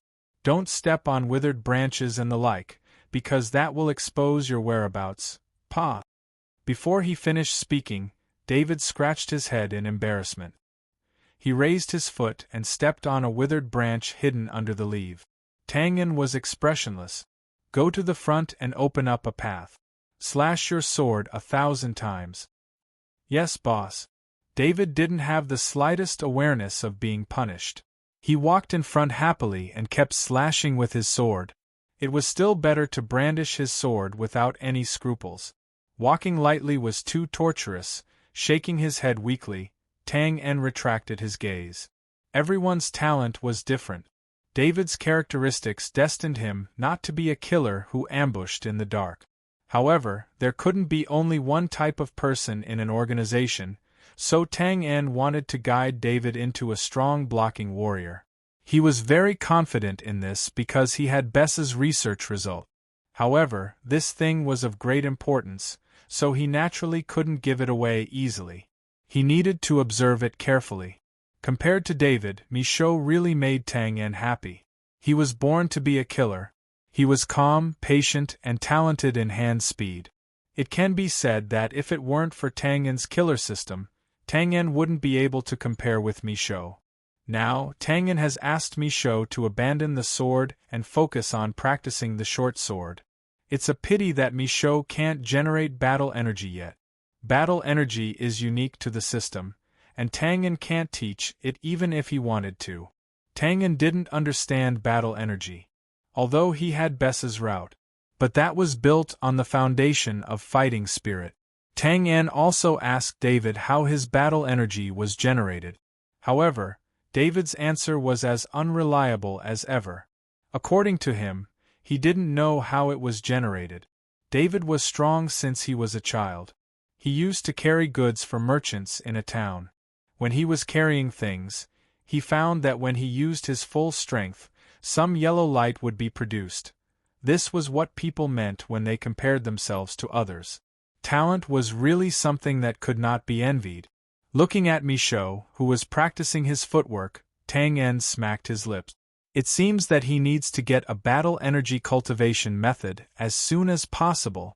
If you like this work, you are welcome to come to Chidian. Come to vote for me.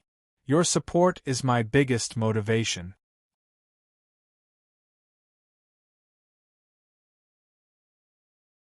Chapter 139. However, just after dusk, the forest was shrouded in darkness. Some mosquitoes were singing softly, and some unknown giant beasts were growling in the distance. Everything seemed distant and deep. Such an environment was a forbidden zone for ordinary people, and it was also the world of night walkers. At this moment, there was a night walker squatting in the bushes that reached his waist. The standard light armor and pitch-black short sword were the standard equipment of the Brand Scouts. No one was willing to hide in the bushes for no reason. One had to know that it was the favorite area of activity of ants. They did not mind taking a bite out of the unknown creatures that invaded their territory. At this moment, rustle, rustle. The sound of feet stepping on rotten leaves was heard. The scout adjusted his body slightly and placed the short sword in front of him. Without a doubt, this should be the reason why he was willing to bend over here. Soon, a tall figure appeared not far away. Although the environment was dark, after the eyes adapted, they could still see some things. This figure held a heavy sword and gently lowered his feet. His head turned around from time to time, and he looked very cautious. The scout in the bushes seemed very patient and did not attack immediately. Instead, he held his breath slightly and leaned forward as if he was frozen. The black figure took a few more steps forward. After turning his head and looking around, he began to move to the right. The scout couldn't help but frown, because this was the opposite direction of where he was hiding. After thinking for a while, the scout bent over and moved slowly in the bushes, as if he wanted to go around to the side of the black figure. The bushes moved slightly. The scout's eyes stared at the black figure through the gaps. He was confident that his movement was absolutely silent. He was getting closer and closer. At this moment, the black figure looked a little hesitant and stopped. The scout grinned and laughed silently. The heavens are helping me. In an instant, he moved to the back of the black figure.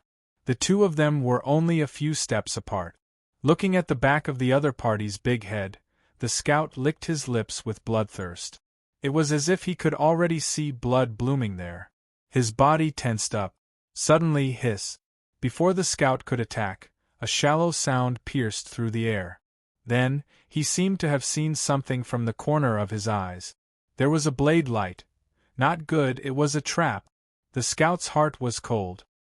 He understood that the figure in front of him was just a bait. He had moved here, but he had delivered himself to the door. He kicked his legs and turned sideways. The scout tried his best to dodge to the side, but he was already in despair. His reaction was too late. His neck felt cold. Bang! The scout rolled a few times on the ground and stood up. The first thing he did was to touch his throat, and there was blood on his hand. Even though the scout believed that he had a calm temperament, he could not help but feel wild joy in his heart as he laughed heartily. It turned out that although there was blood, it was only a superficial rupture. The throat inside had not been cut. Newbie, definitely a newbie. The scout made a clear judgment of the ambusher in his mind. He's still not dead? The black shadow holding the heavy sword exclaimed in surprise. He quickly rushed over and slashed down. Seeing that it was just an ordinary attack, without the slightest trace of fighting energy, he was shocked. The scout felt a wave of calmness in his heart. This should also be a rookie with 2 quick backflips. The scout dodged the attack. He even cut a piece of cloth from his sleeve and tied it around his neck. He was almost killed by 2 rookies. This was really unforgivable. The 2 people who were called rookies were David and Michaud. During the day, the team was driven away. At night, Tangen brought the 2 of them out to counterattack. In the complicated environment of the jungle, the pursuers had to chase through the night. Naturally, they had to send a large number of scouts to determine the direction of the Greycoat army. These scouts were Tangen's target tonight. After designating a target for the 2 of them, Tangen went elsewhere. Judging from the current situation, the 2 of them could be said to be at a disadvantage. Michaud walked out of the grass with a slightly gloomy expression. Their plan just now was not bad, but his last strike was not in place. The scout waved his short sword and attacked. With a few agile movements, he forced David into a panic. Michaud immediately rushed forward. With a flick of his wrist, the short sword instantly slashed out 3 attacks, landing on the scout's vital point. The scout's eyes narrowed as he slashed back with his short sword. Ding, ding, ding! With a wave of his hand, a few sword shadows swept away the short sword. Then, his figure instantly closed in and the short sword went straight for Michaud's throat. Slit my throat? I'll let you know what a professional throat slit is. There was no doubt that compared to David, the scout hated Michaud more. Ding! Michaud pulled back his short sword and blocked the attack of the short sword. His speed is quite fast. But it's not enough. Chi, chi, chi. The short sword in the scout's hand was like a phantom, instantly covering Michaud with layers of sword light.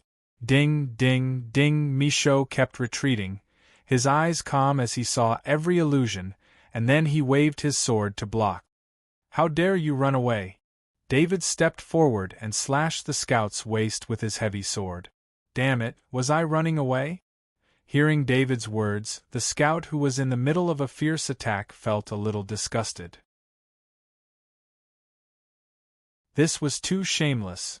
The scout waved his short sword repeatedly, drawing David into his attack range. The 3 of them rolled over the jungle and fought.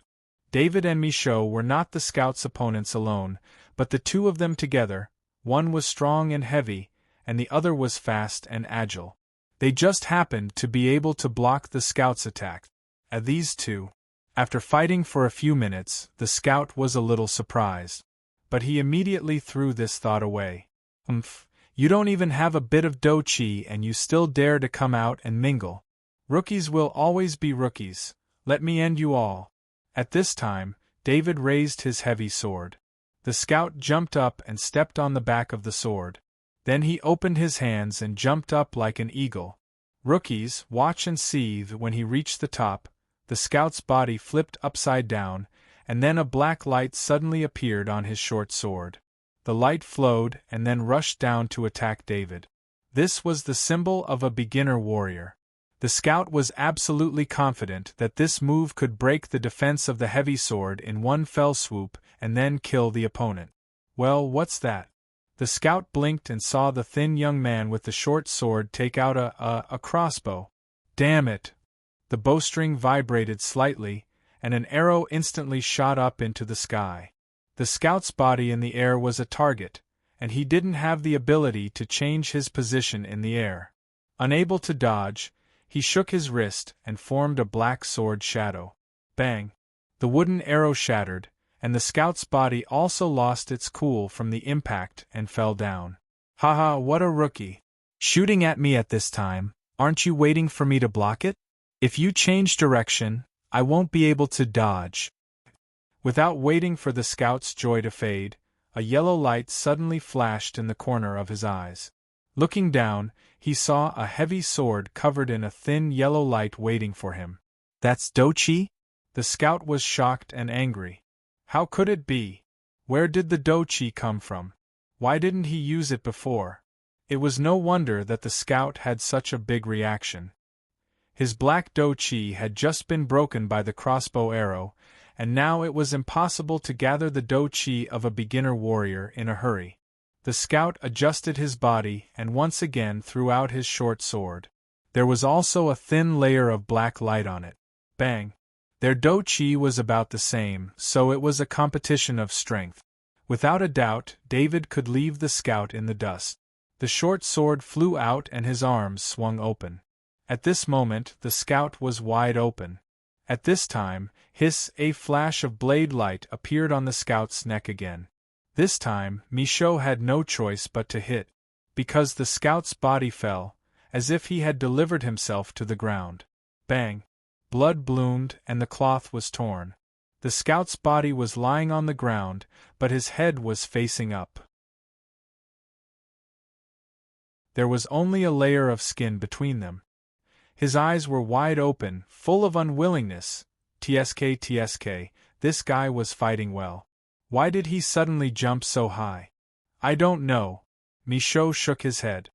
Well, he should be a rookie. David gave a decisive evaluation. Not bad. Tang En said in a praising tone, wiping his dagger and turning out from behind a big tree in front of him. It's just that you guys are too slow. The scouts you attracted have been dealt with, and you guys are not done yet. The fight between the three of them just now had caused a lot of noise, and the scouts naturally heard the sound and rushed over. It was just enough for Tang En to encircle and attack the reinforcements. David, you're still too slow. In this case, no matter how much strength you have, it will be a waste.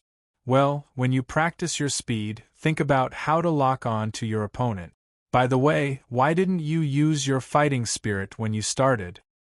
I forgot. David touched his head and said embarrassedly. Tang En opened his mouth and was speechless. I knew it. How could this guy think of showing weakness to the enemy?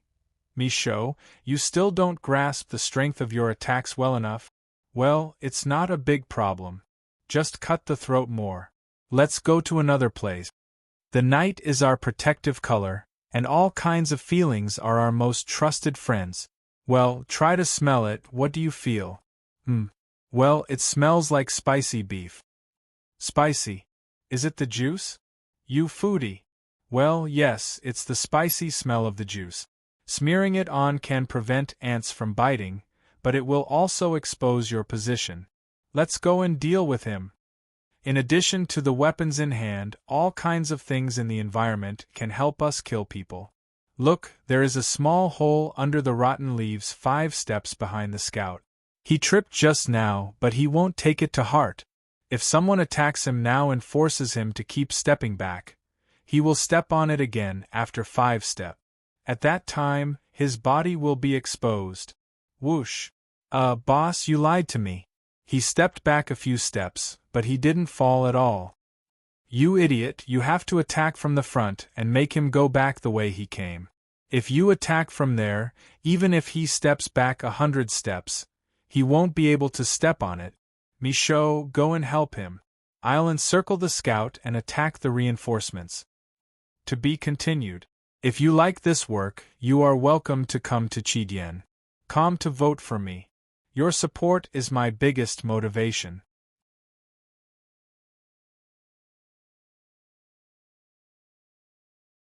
Chapter 140.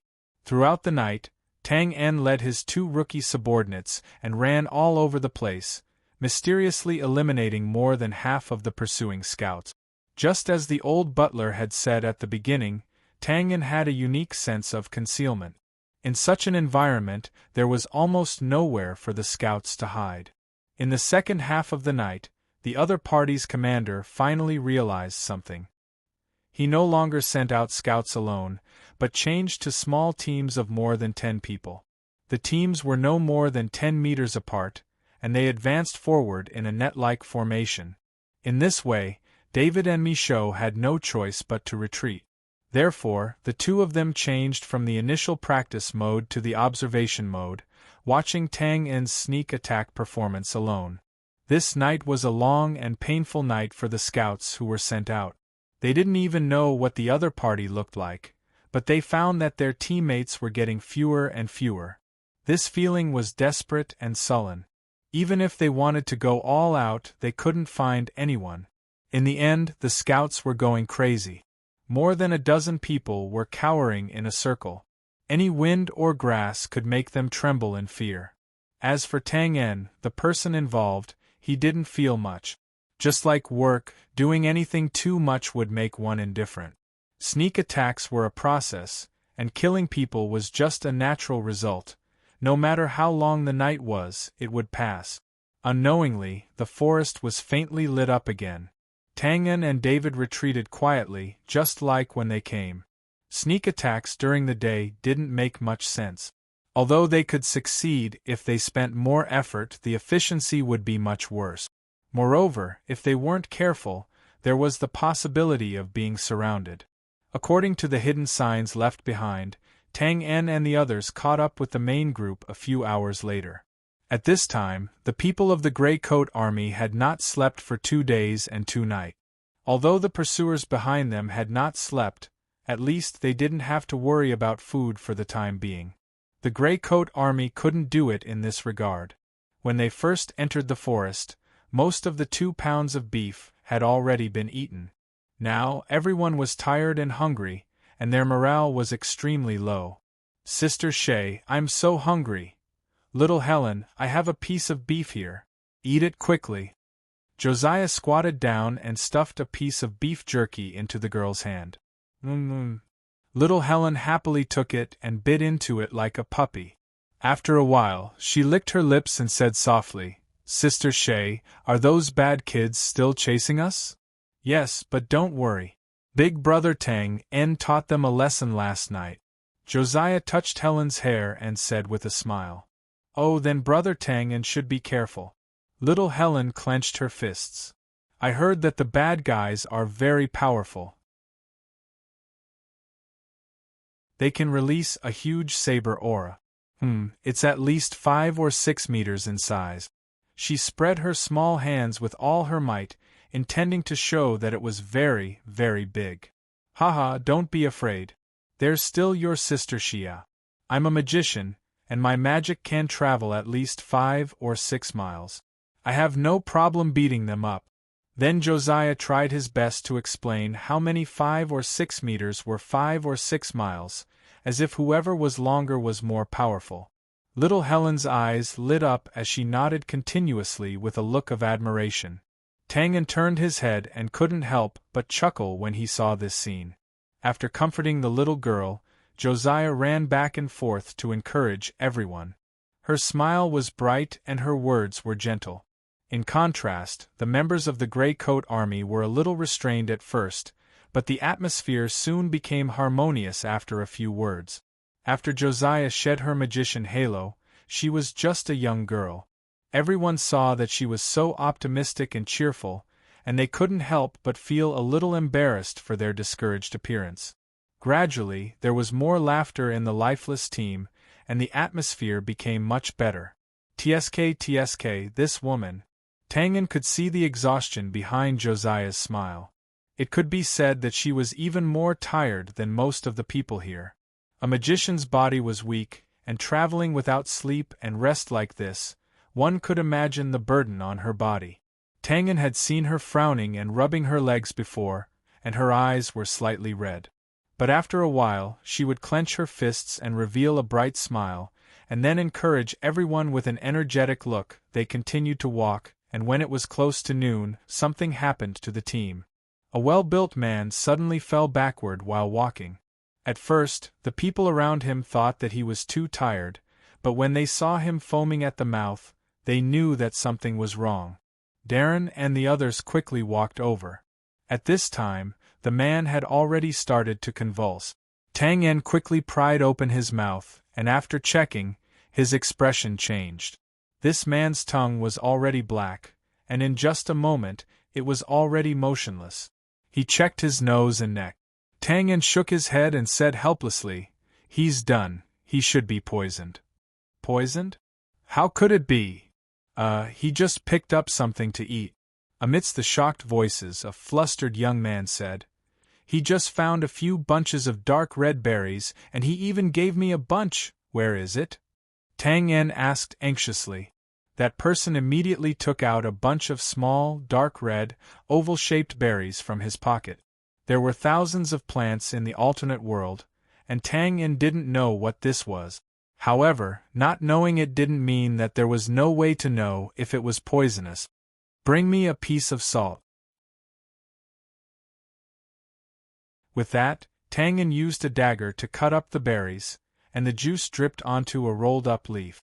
Then, he took a small piece of salt from a woman and put it in. After a while, the salt changed color at a speed visible to the naked eye, and was dyed red. Tang En sighed.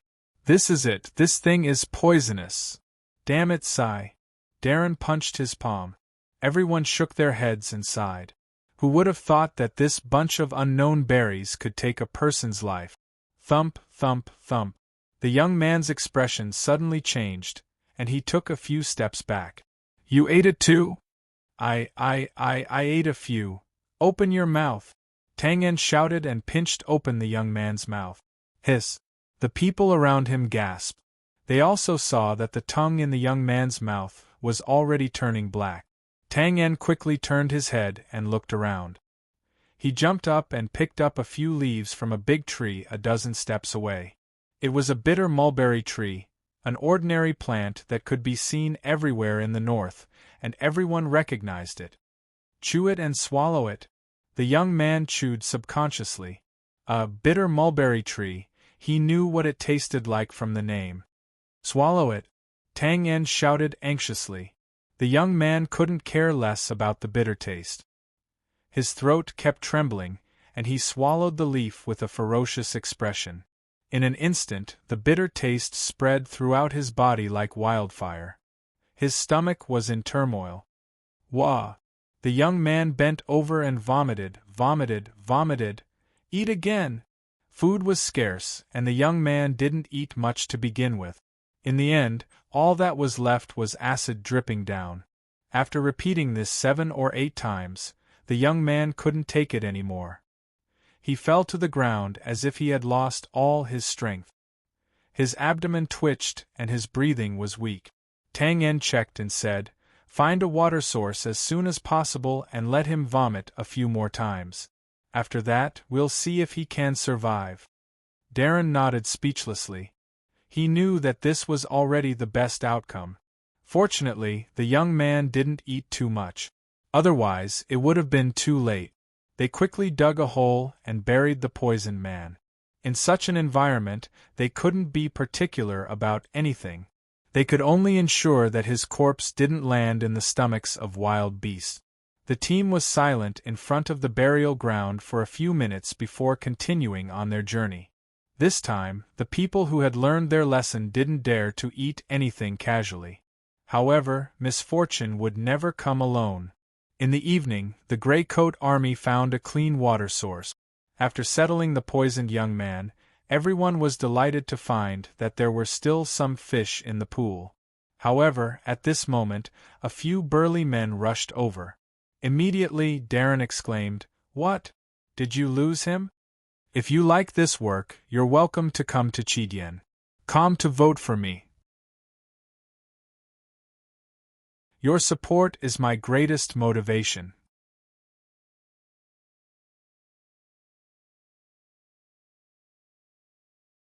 Chapter 141. What? He's lost? After the team rested at the pool, Borg split the remaining 200-odd men into 20-odd groups and spread out to look for food. This group of more than 10 people walked towards the east, but they didn't walk far before one of the members at the back disappeared. At first, they thought that he had accidentally gotten lost. However, when they spread out to look for him, they couldn't find him at all. Tang En patted Darren's shoulder and said, "Let's go and take a look." Darren's expression was very solemn. The Grey Coat Army had been reduced from 500-odd men to 300-odd men now. Almost 200 of them had been lost. Although it was all due to some irresistible reasons, and the team members had never blamed this captain who was always at the front of the battle, Darren still felt very uncomfortable. Leader Luosa had personally handed this team to him, but in the end, with this guilty thought, Darren and the others arrived at the scene of the incident. It was an ordinary forest with trees growing in a disorderly manner. "It's here." The burly man who was leading the way pointed forward. Tang En nodded. He first checked the place carefully, then went around the periphery of the forest. In the grass, in the bushes. According to this burly man's description, Tang En already had an ominous feeling in his heart. He was all too familiar with this method. While the team was moving forward, he would follow them silently and kill the person at the back. He had used this method on the scout team the entire night. "How is it?" Darren asked anxiously. Shaking his head, Tang En frowned and said, "I didn't find anything." This was really strange. At first, Tang En thought that the scouts had come chasing after them, but now, he eliminated this possibility. Because with the standards of those scouts, it was impossible for them not to leave any traces behind. Then, everyone shouted for a while, but in the end, they still couldn't find the missing person. When they returned to the camp, dinner was already prepared. There was a bowl of fish soup with wild vegetables floating in it. They could drink the soup as much as they wanted. As for the fish, most of it was given to the injured. The news of the missing person had already spread. This meal was tasteless to everyone. Darren picked up the bowl a few times, then sighed and put it down. He stared blankly at the bonfire in front of him. "Uncle Darren, have some. Don't worry, maybe he's just lost and will find his way back after a while." Josiah comforted. "I hope so." Darren picked up the bowl with a gloomy expression. At this moment, Mrs. Megan suddenly walked over with a panicked expression and said anxiously, "Darren, someone disappeared again."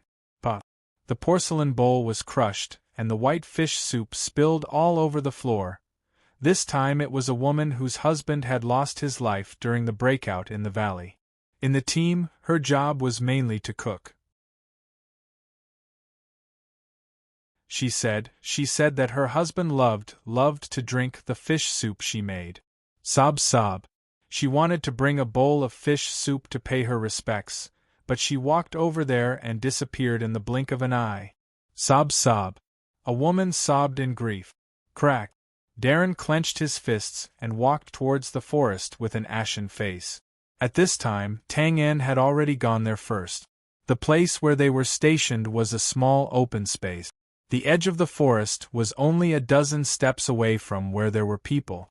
But in such a short distance, in such a short time, a living person actually disappeared just like that? It was the same ordinary forest, and there were no traces. Tang En was really speechless. Damn it, there had to be some clues, right? Darren hurriedly searched for a while, but he didn't find anything. Whoosh! He pulled out his large sword with both hands, and the red light instantly covered the area. "Come out!" Boom! Amidst the angry roar, the big tree was cut in half. "Come out! Come out and fight if you have the ability! Damn it, what kind of hero is hiding? Come out!" Boom, boom, boom! Darren was like a tyrannosaurus rampaging through the forest. Rows of big trees kept falling, and instantly, wood chips flew everywhere. It was a chaotic scene. Everyone looked at Darren, who seemed to have gone crazy, and lowered their heads in silence. At this moment, a white light suddenly flashed past the corner of Tang En's eyes. "Stop!" With a loud shout, De Luan stopped his sword. Tang En quickly went forward and found a white porcelain bowl among the scattered branches. This thing had fallen from the tree that Darren had cut in half. Without a doubt, this should be the missing woman's bowl that contained the fish soup. At this moment, the fish soup was already gone, and there were no traces of the soup spilled in the surrounding area. Tang En turned the porcelain bowl and used 2 fingers to pinch a strand of black hair from the side of the bowl. Darren walked forward and asked anxiously, "Did you find anything?" Tang En handed over the oily black hair. "Come and take a look. This is the hair of a wild beast? Could she have been taken away by a wild beast? Impossible. Wild beasts leave traces when they walk. Besides," Tang En turned the bowl over. "Have you ever seen a wild beast drink soup from a bowl? Then, did someone do it? It shouldn't be a human. This bowl is so clean. It's obvious that it has been licked properly. That's why there's black hair. If it's not a human, it's not a wild beast." Darren was anxious. "Then what the hell is it?" "I don't know." Tang En narrowed his eyes. "But we can try to make it come out by itself." Soon, the team set off again. After walking for a while, there was a woman who was holding a child. She seemed to be exhausted and slowly dragged behind them. "Look if you want. You don't have to be so sneaky." Sorry. Tang, I didn't do it on purpose." "Yeah, I know. You definitely did it on purpose." The woman and child were Josiah and Tang En, who had shrunk his bones. It was a silent sneak attack without leaving any traces behind. Furthermore, it knew to target the weak and alone ones to attack. No matter what species the hidden thing was, one thing was certain: it definitely had intelligence. How could they not disguise themselves to lure such a creature out? I just feel that you're weird like this, Josiah said as he bit his lip. Weird. Tangan looked at his body. Oh, it's the clothes, right?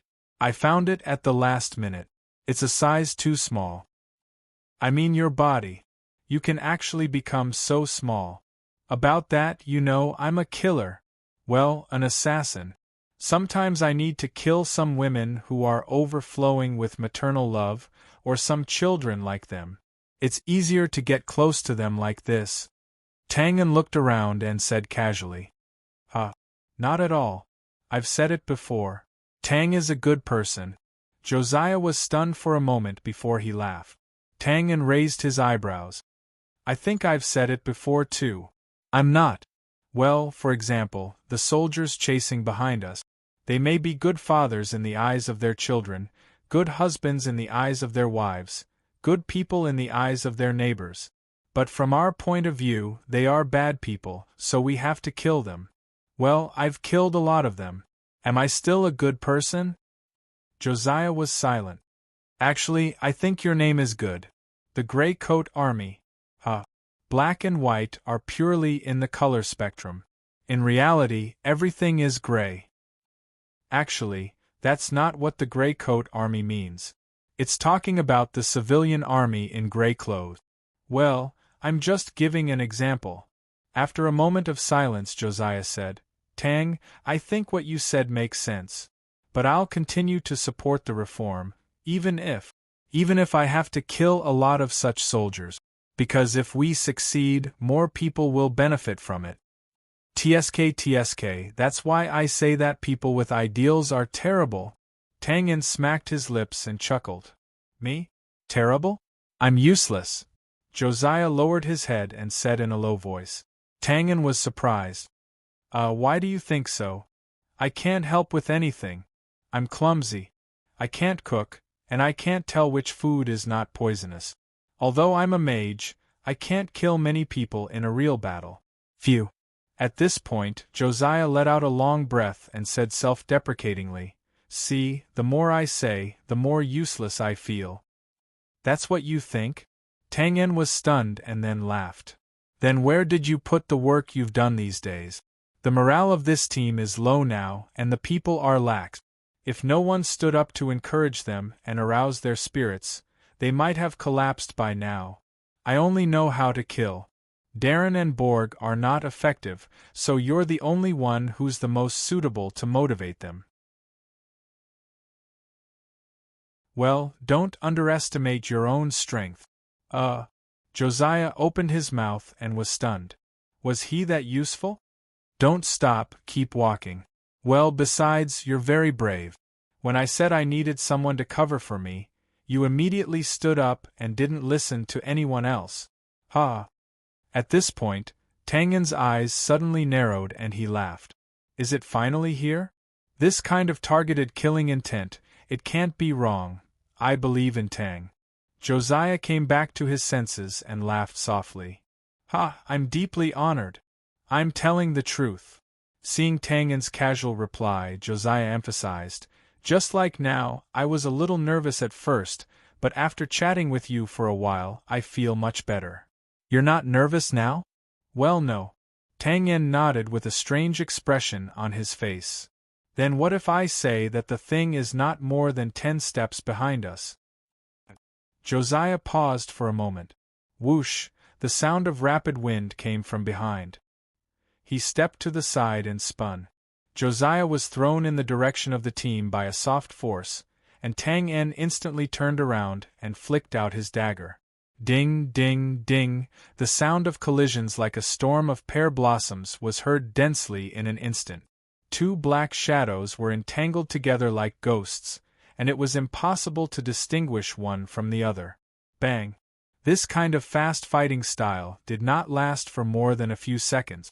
It was as if they were hit hard, and the two figures came together and separated. Crack, crack, crack, rip. A figure exploded in the air, and then pieces of clothes drifted down.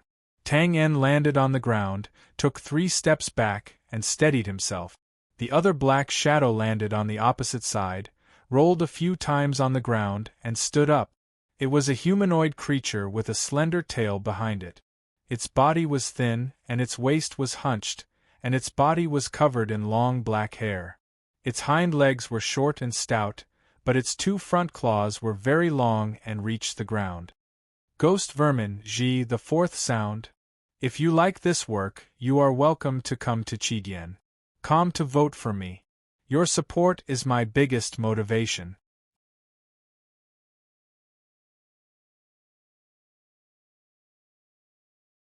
Chapter 142. Ghost Vermin? What's that? Tang En was puzzled. Die.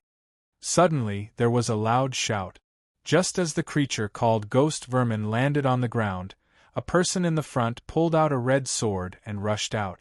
When the Ghost Vermin got up, he had already reached it and slashed down.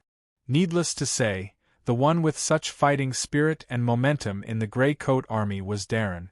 Be careful! Tang En exclaimed. Although he didn't know what the Ghost Vermin was, he had already felt a strong threat in the short exchange just now. Otherwise, he wouldn't have immediately moved.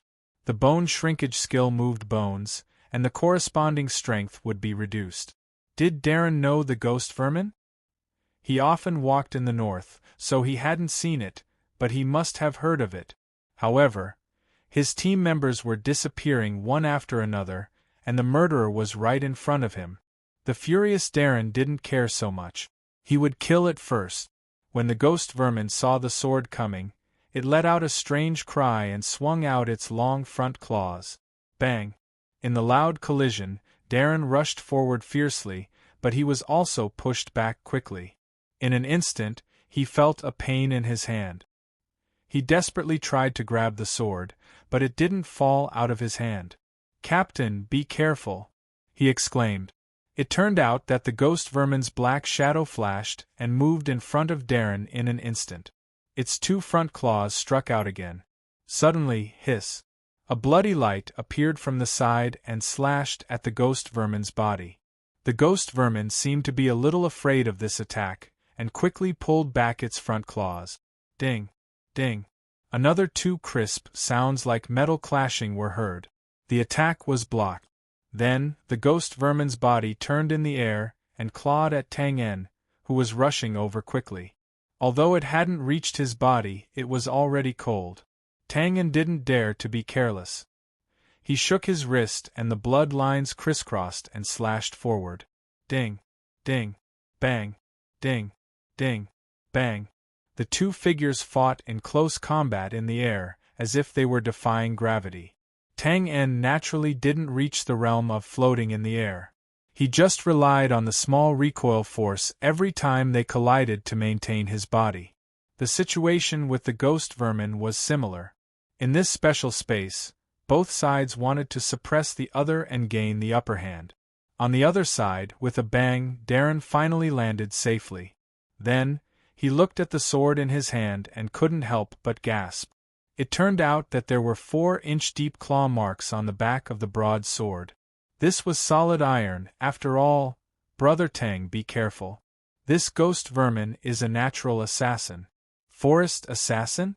Had he finally met someone of the same trade after walking for so long at night? The airborne attack was naturally temporary. After about 10 seconds, both sides landed on the ground. In the end, neither side succeeded. If he couldn't do it in the air, the moment he landed was also an opportunity. She took a step forward. Chaotic flowers.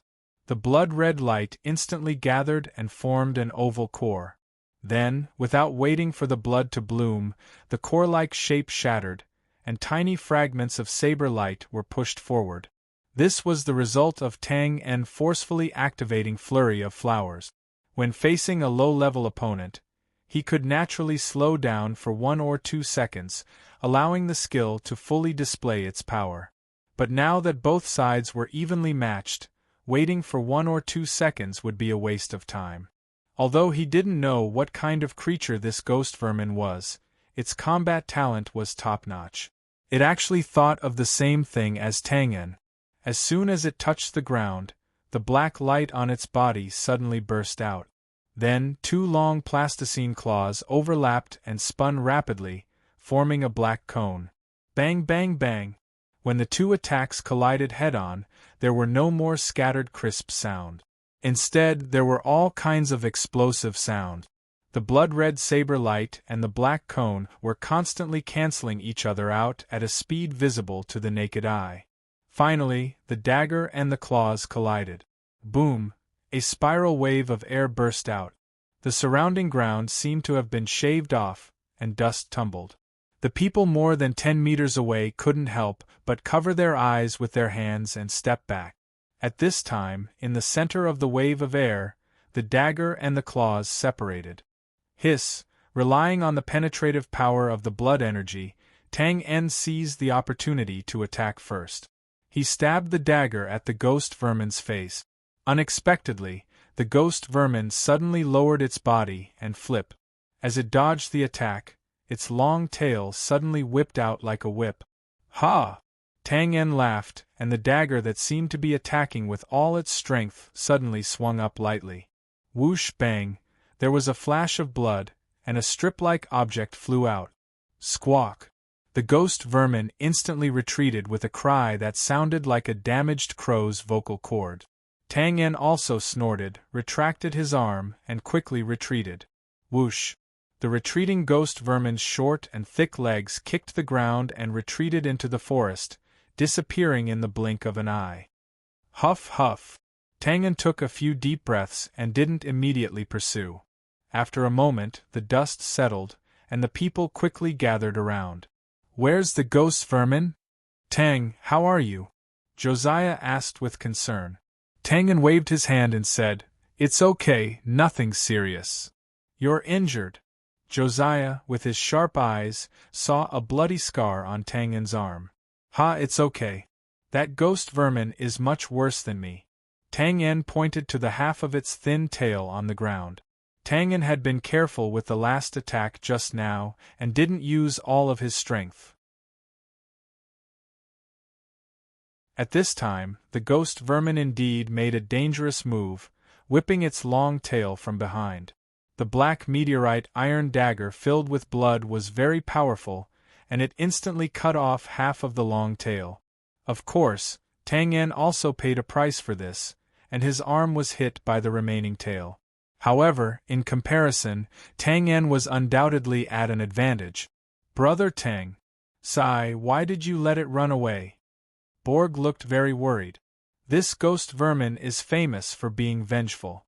Most of the people seemed to have heard of the ghost vermin's style, so after hearing Borg's words, they all looked worried. They weren't Tang En, and if the ghost vermin wanted to take revenge, it could be said that they had no power to fight back. "Borg, don't say that." Darren frowned and said, "Brother Tang has done enough.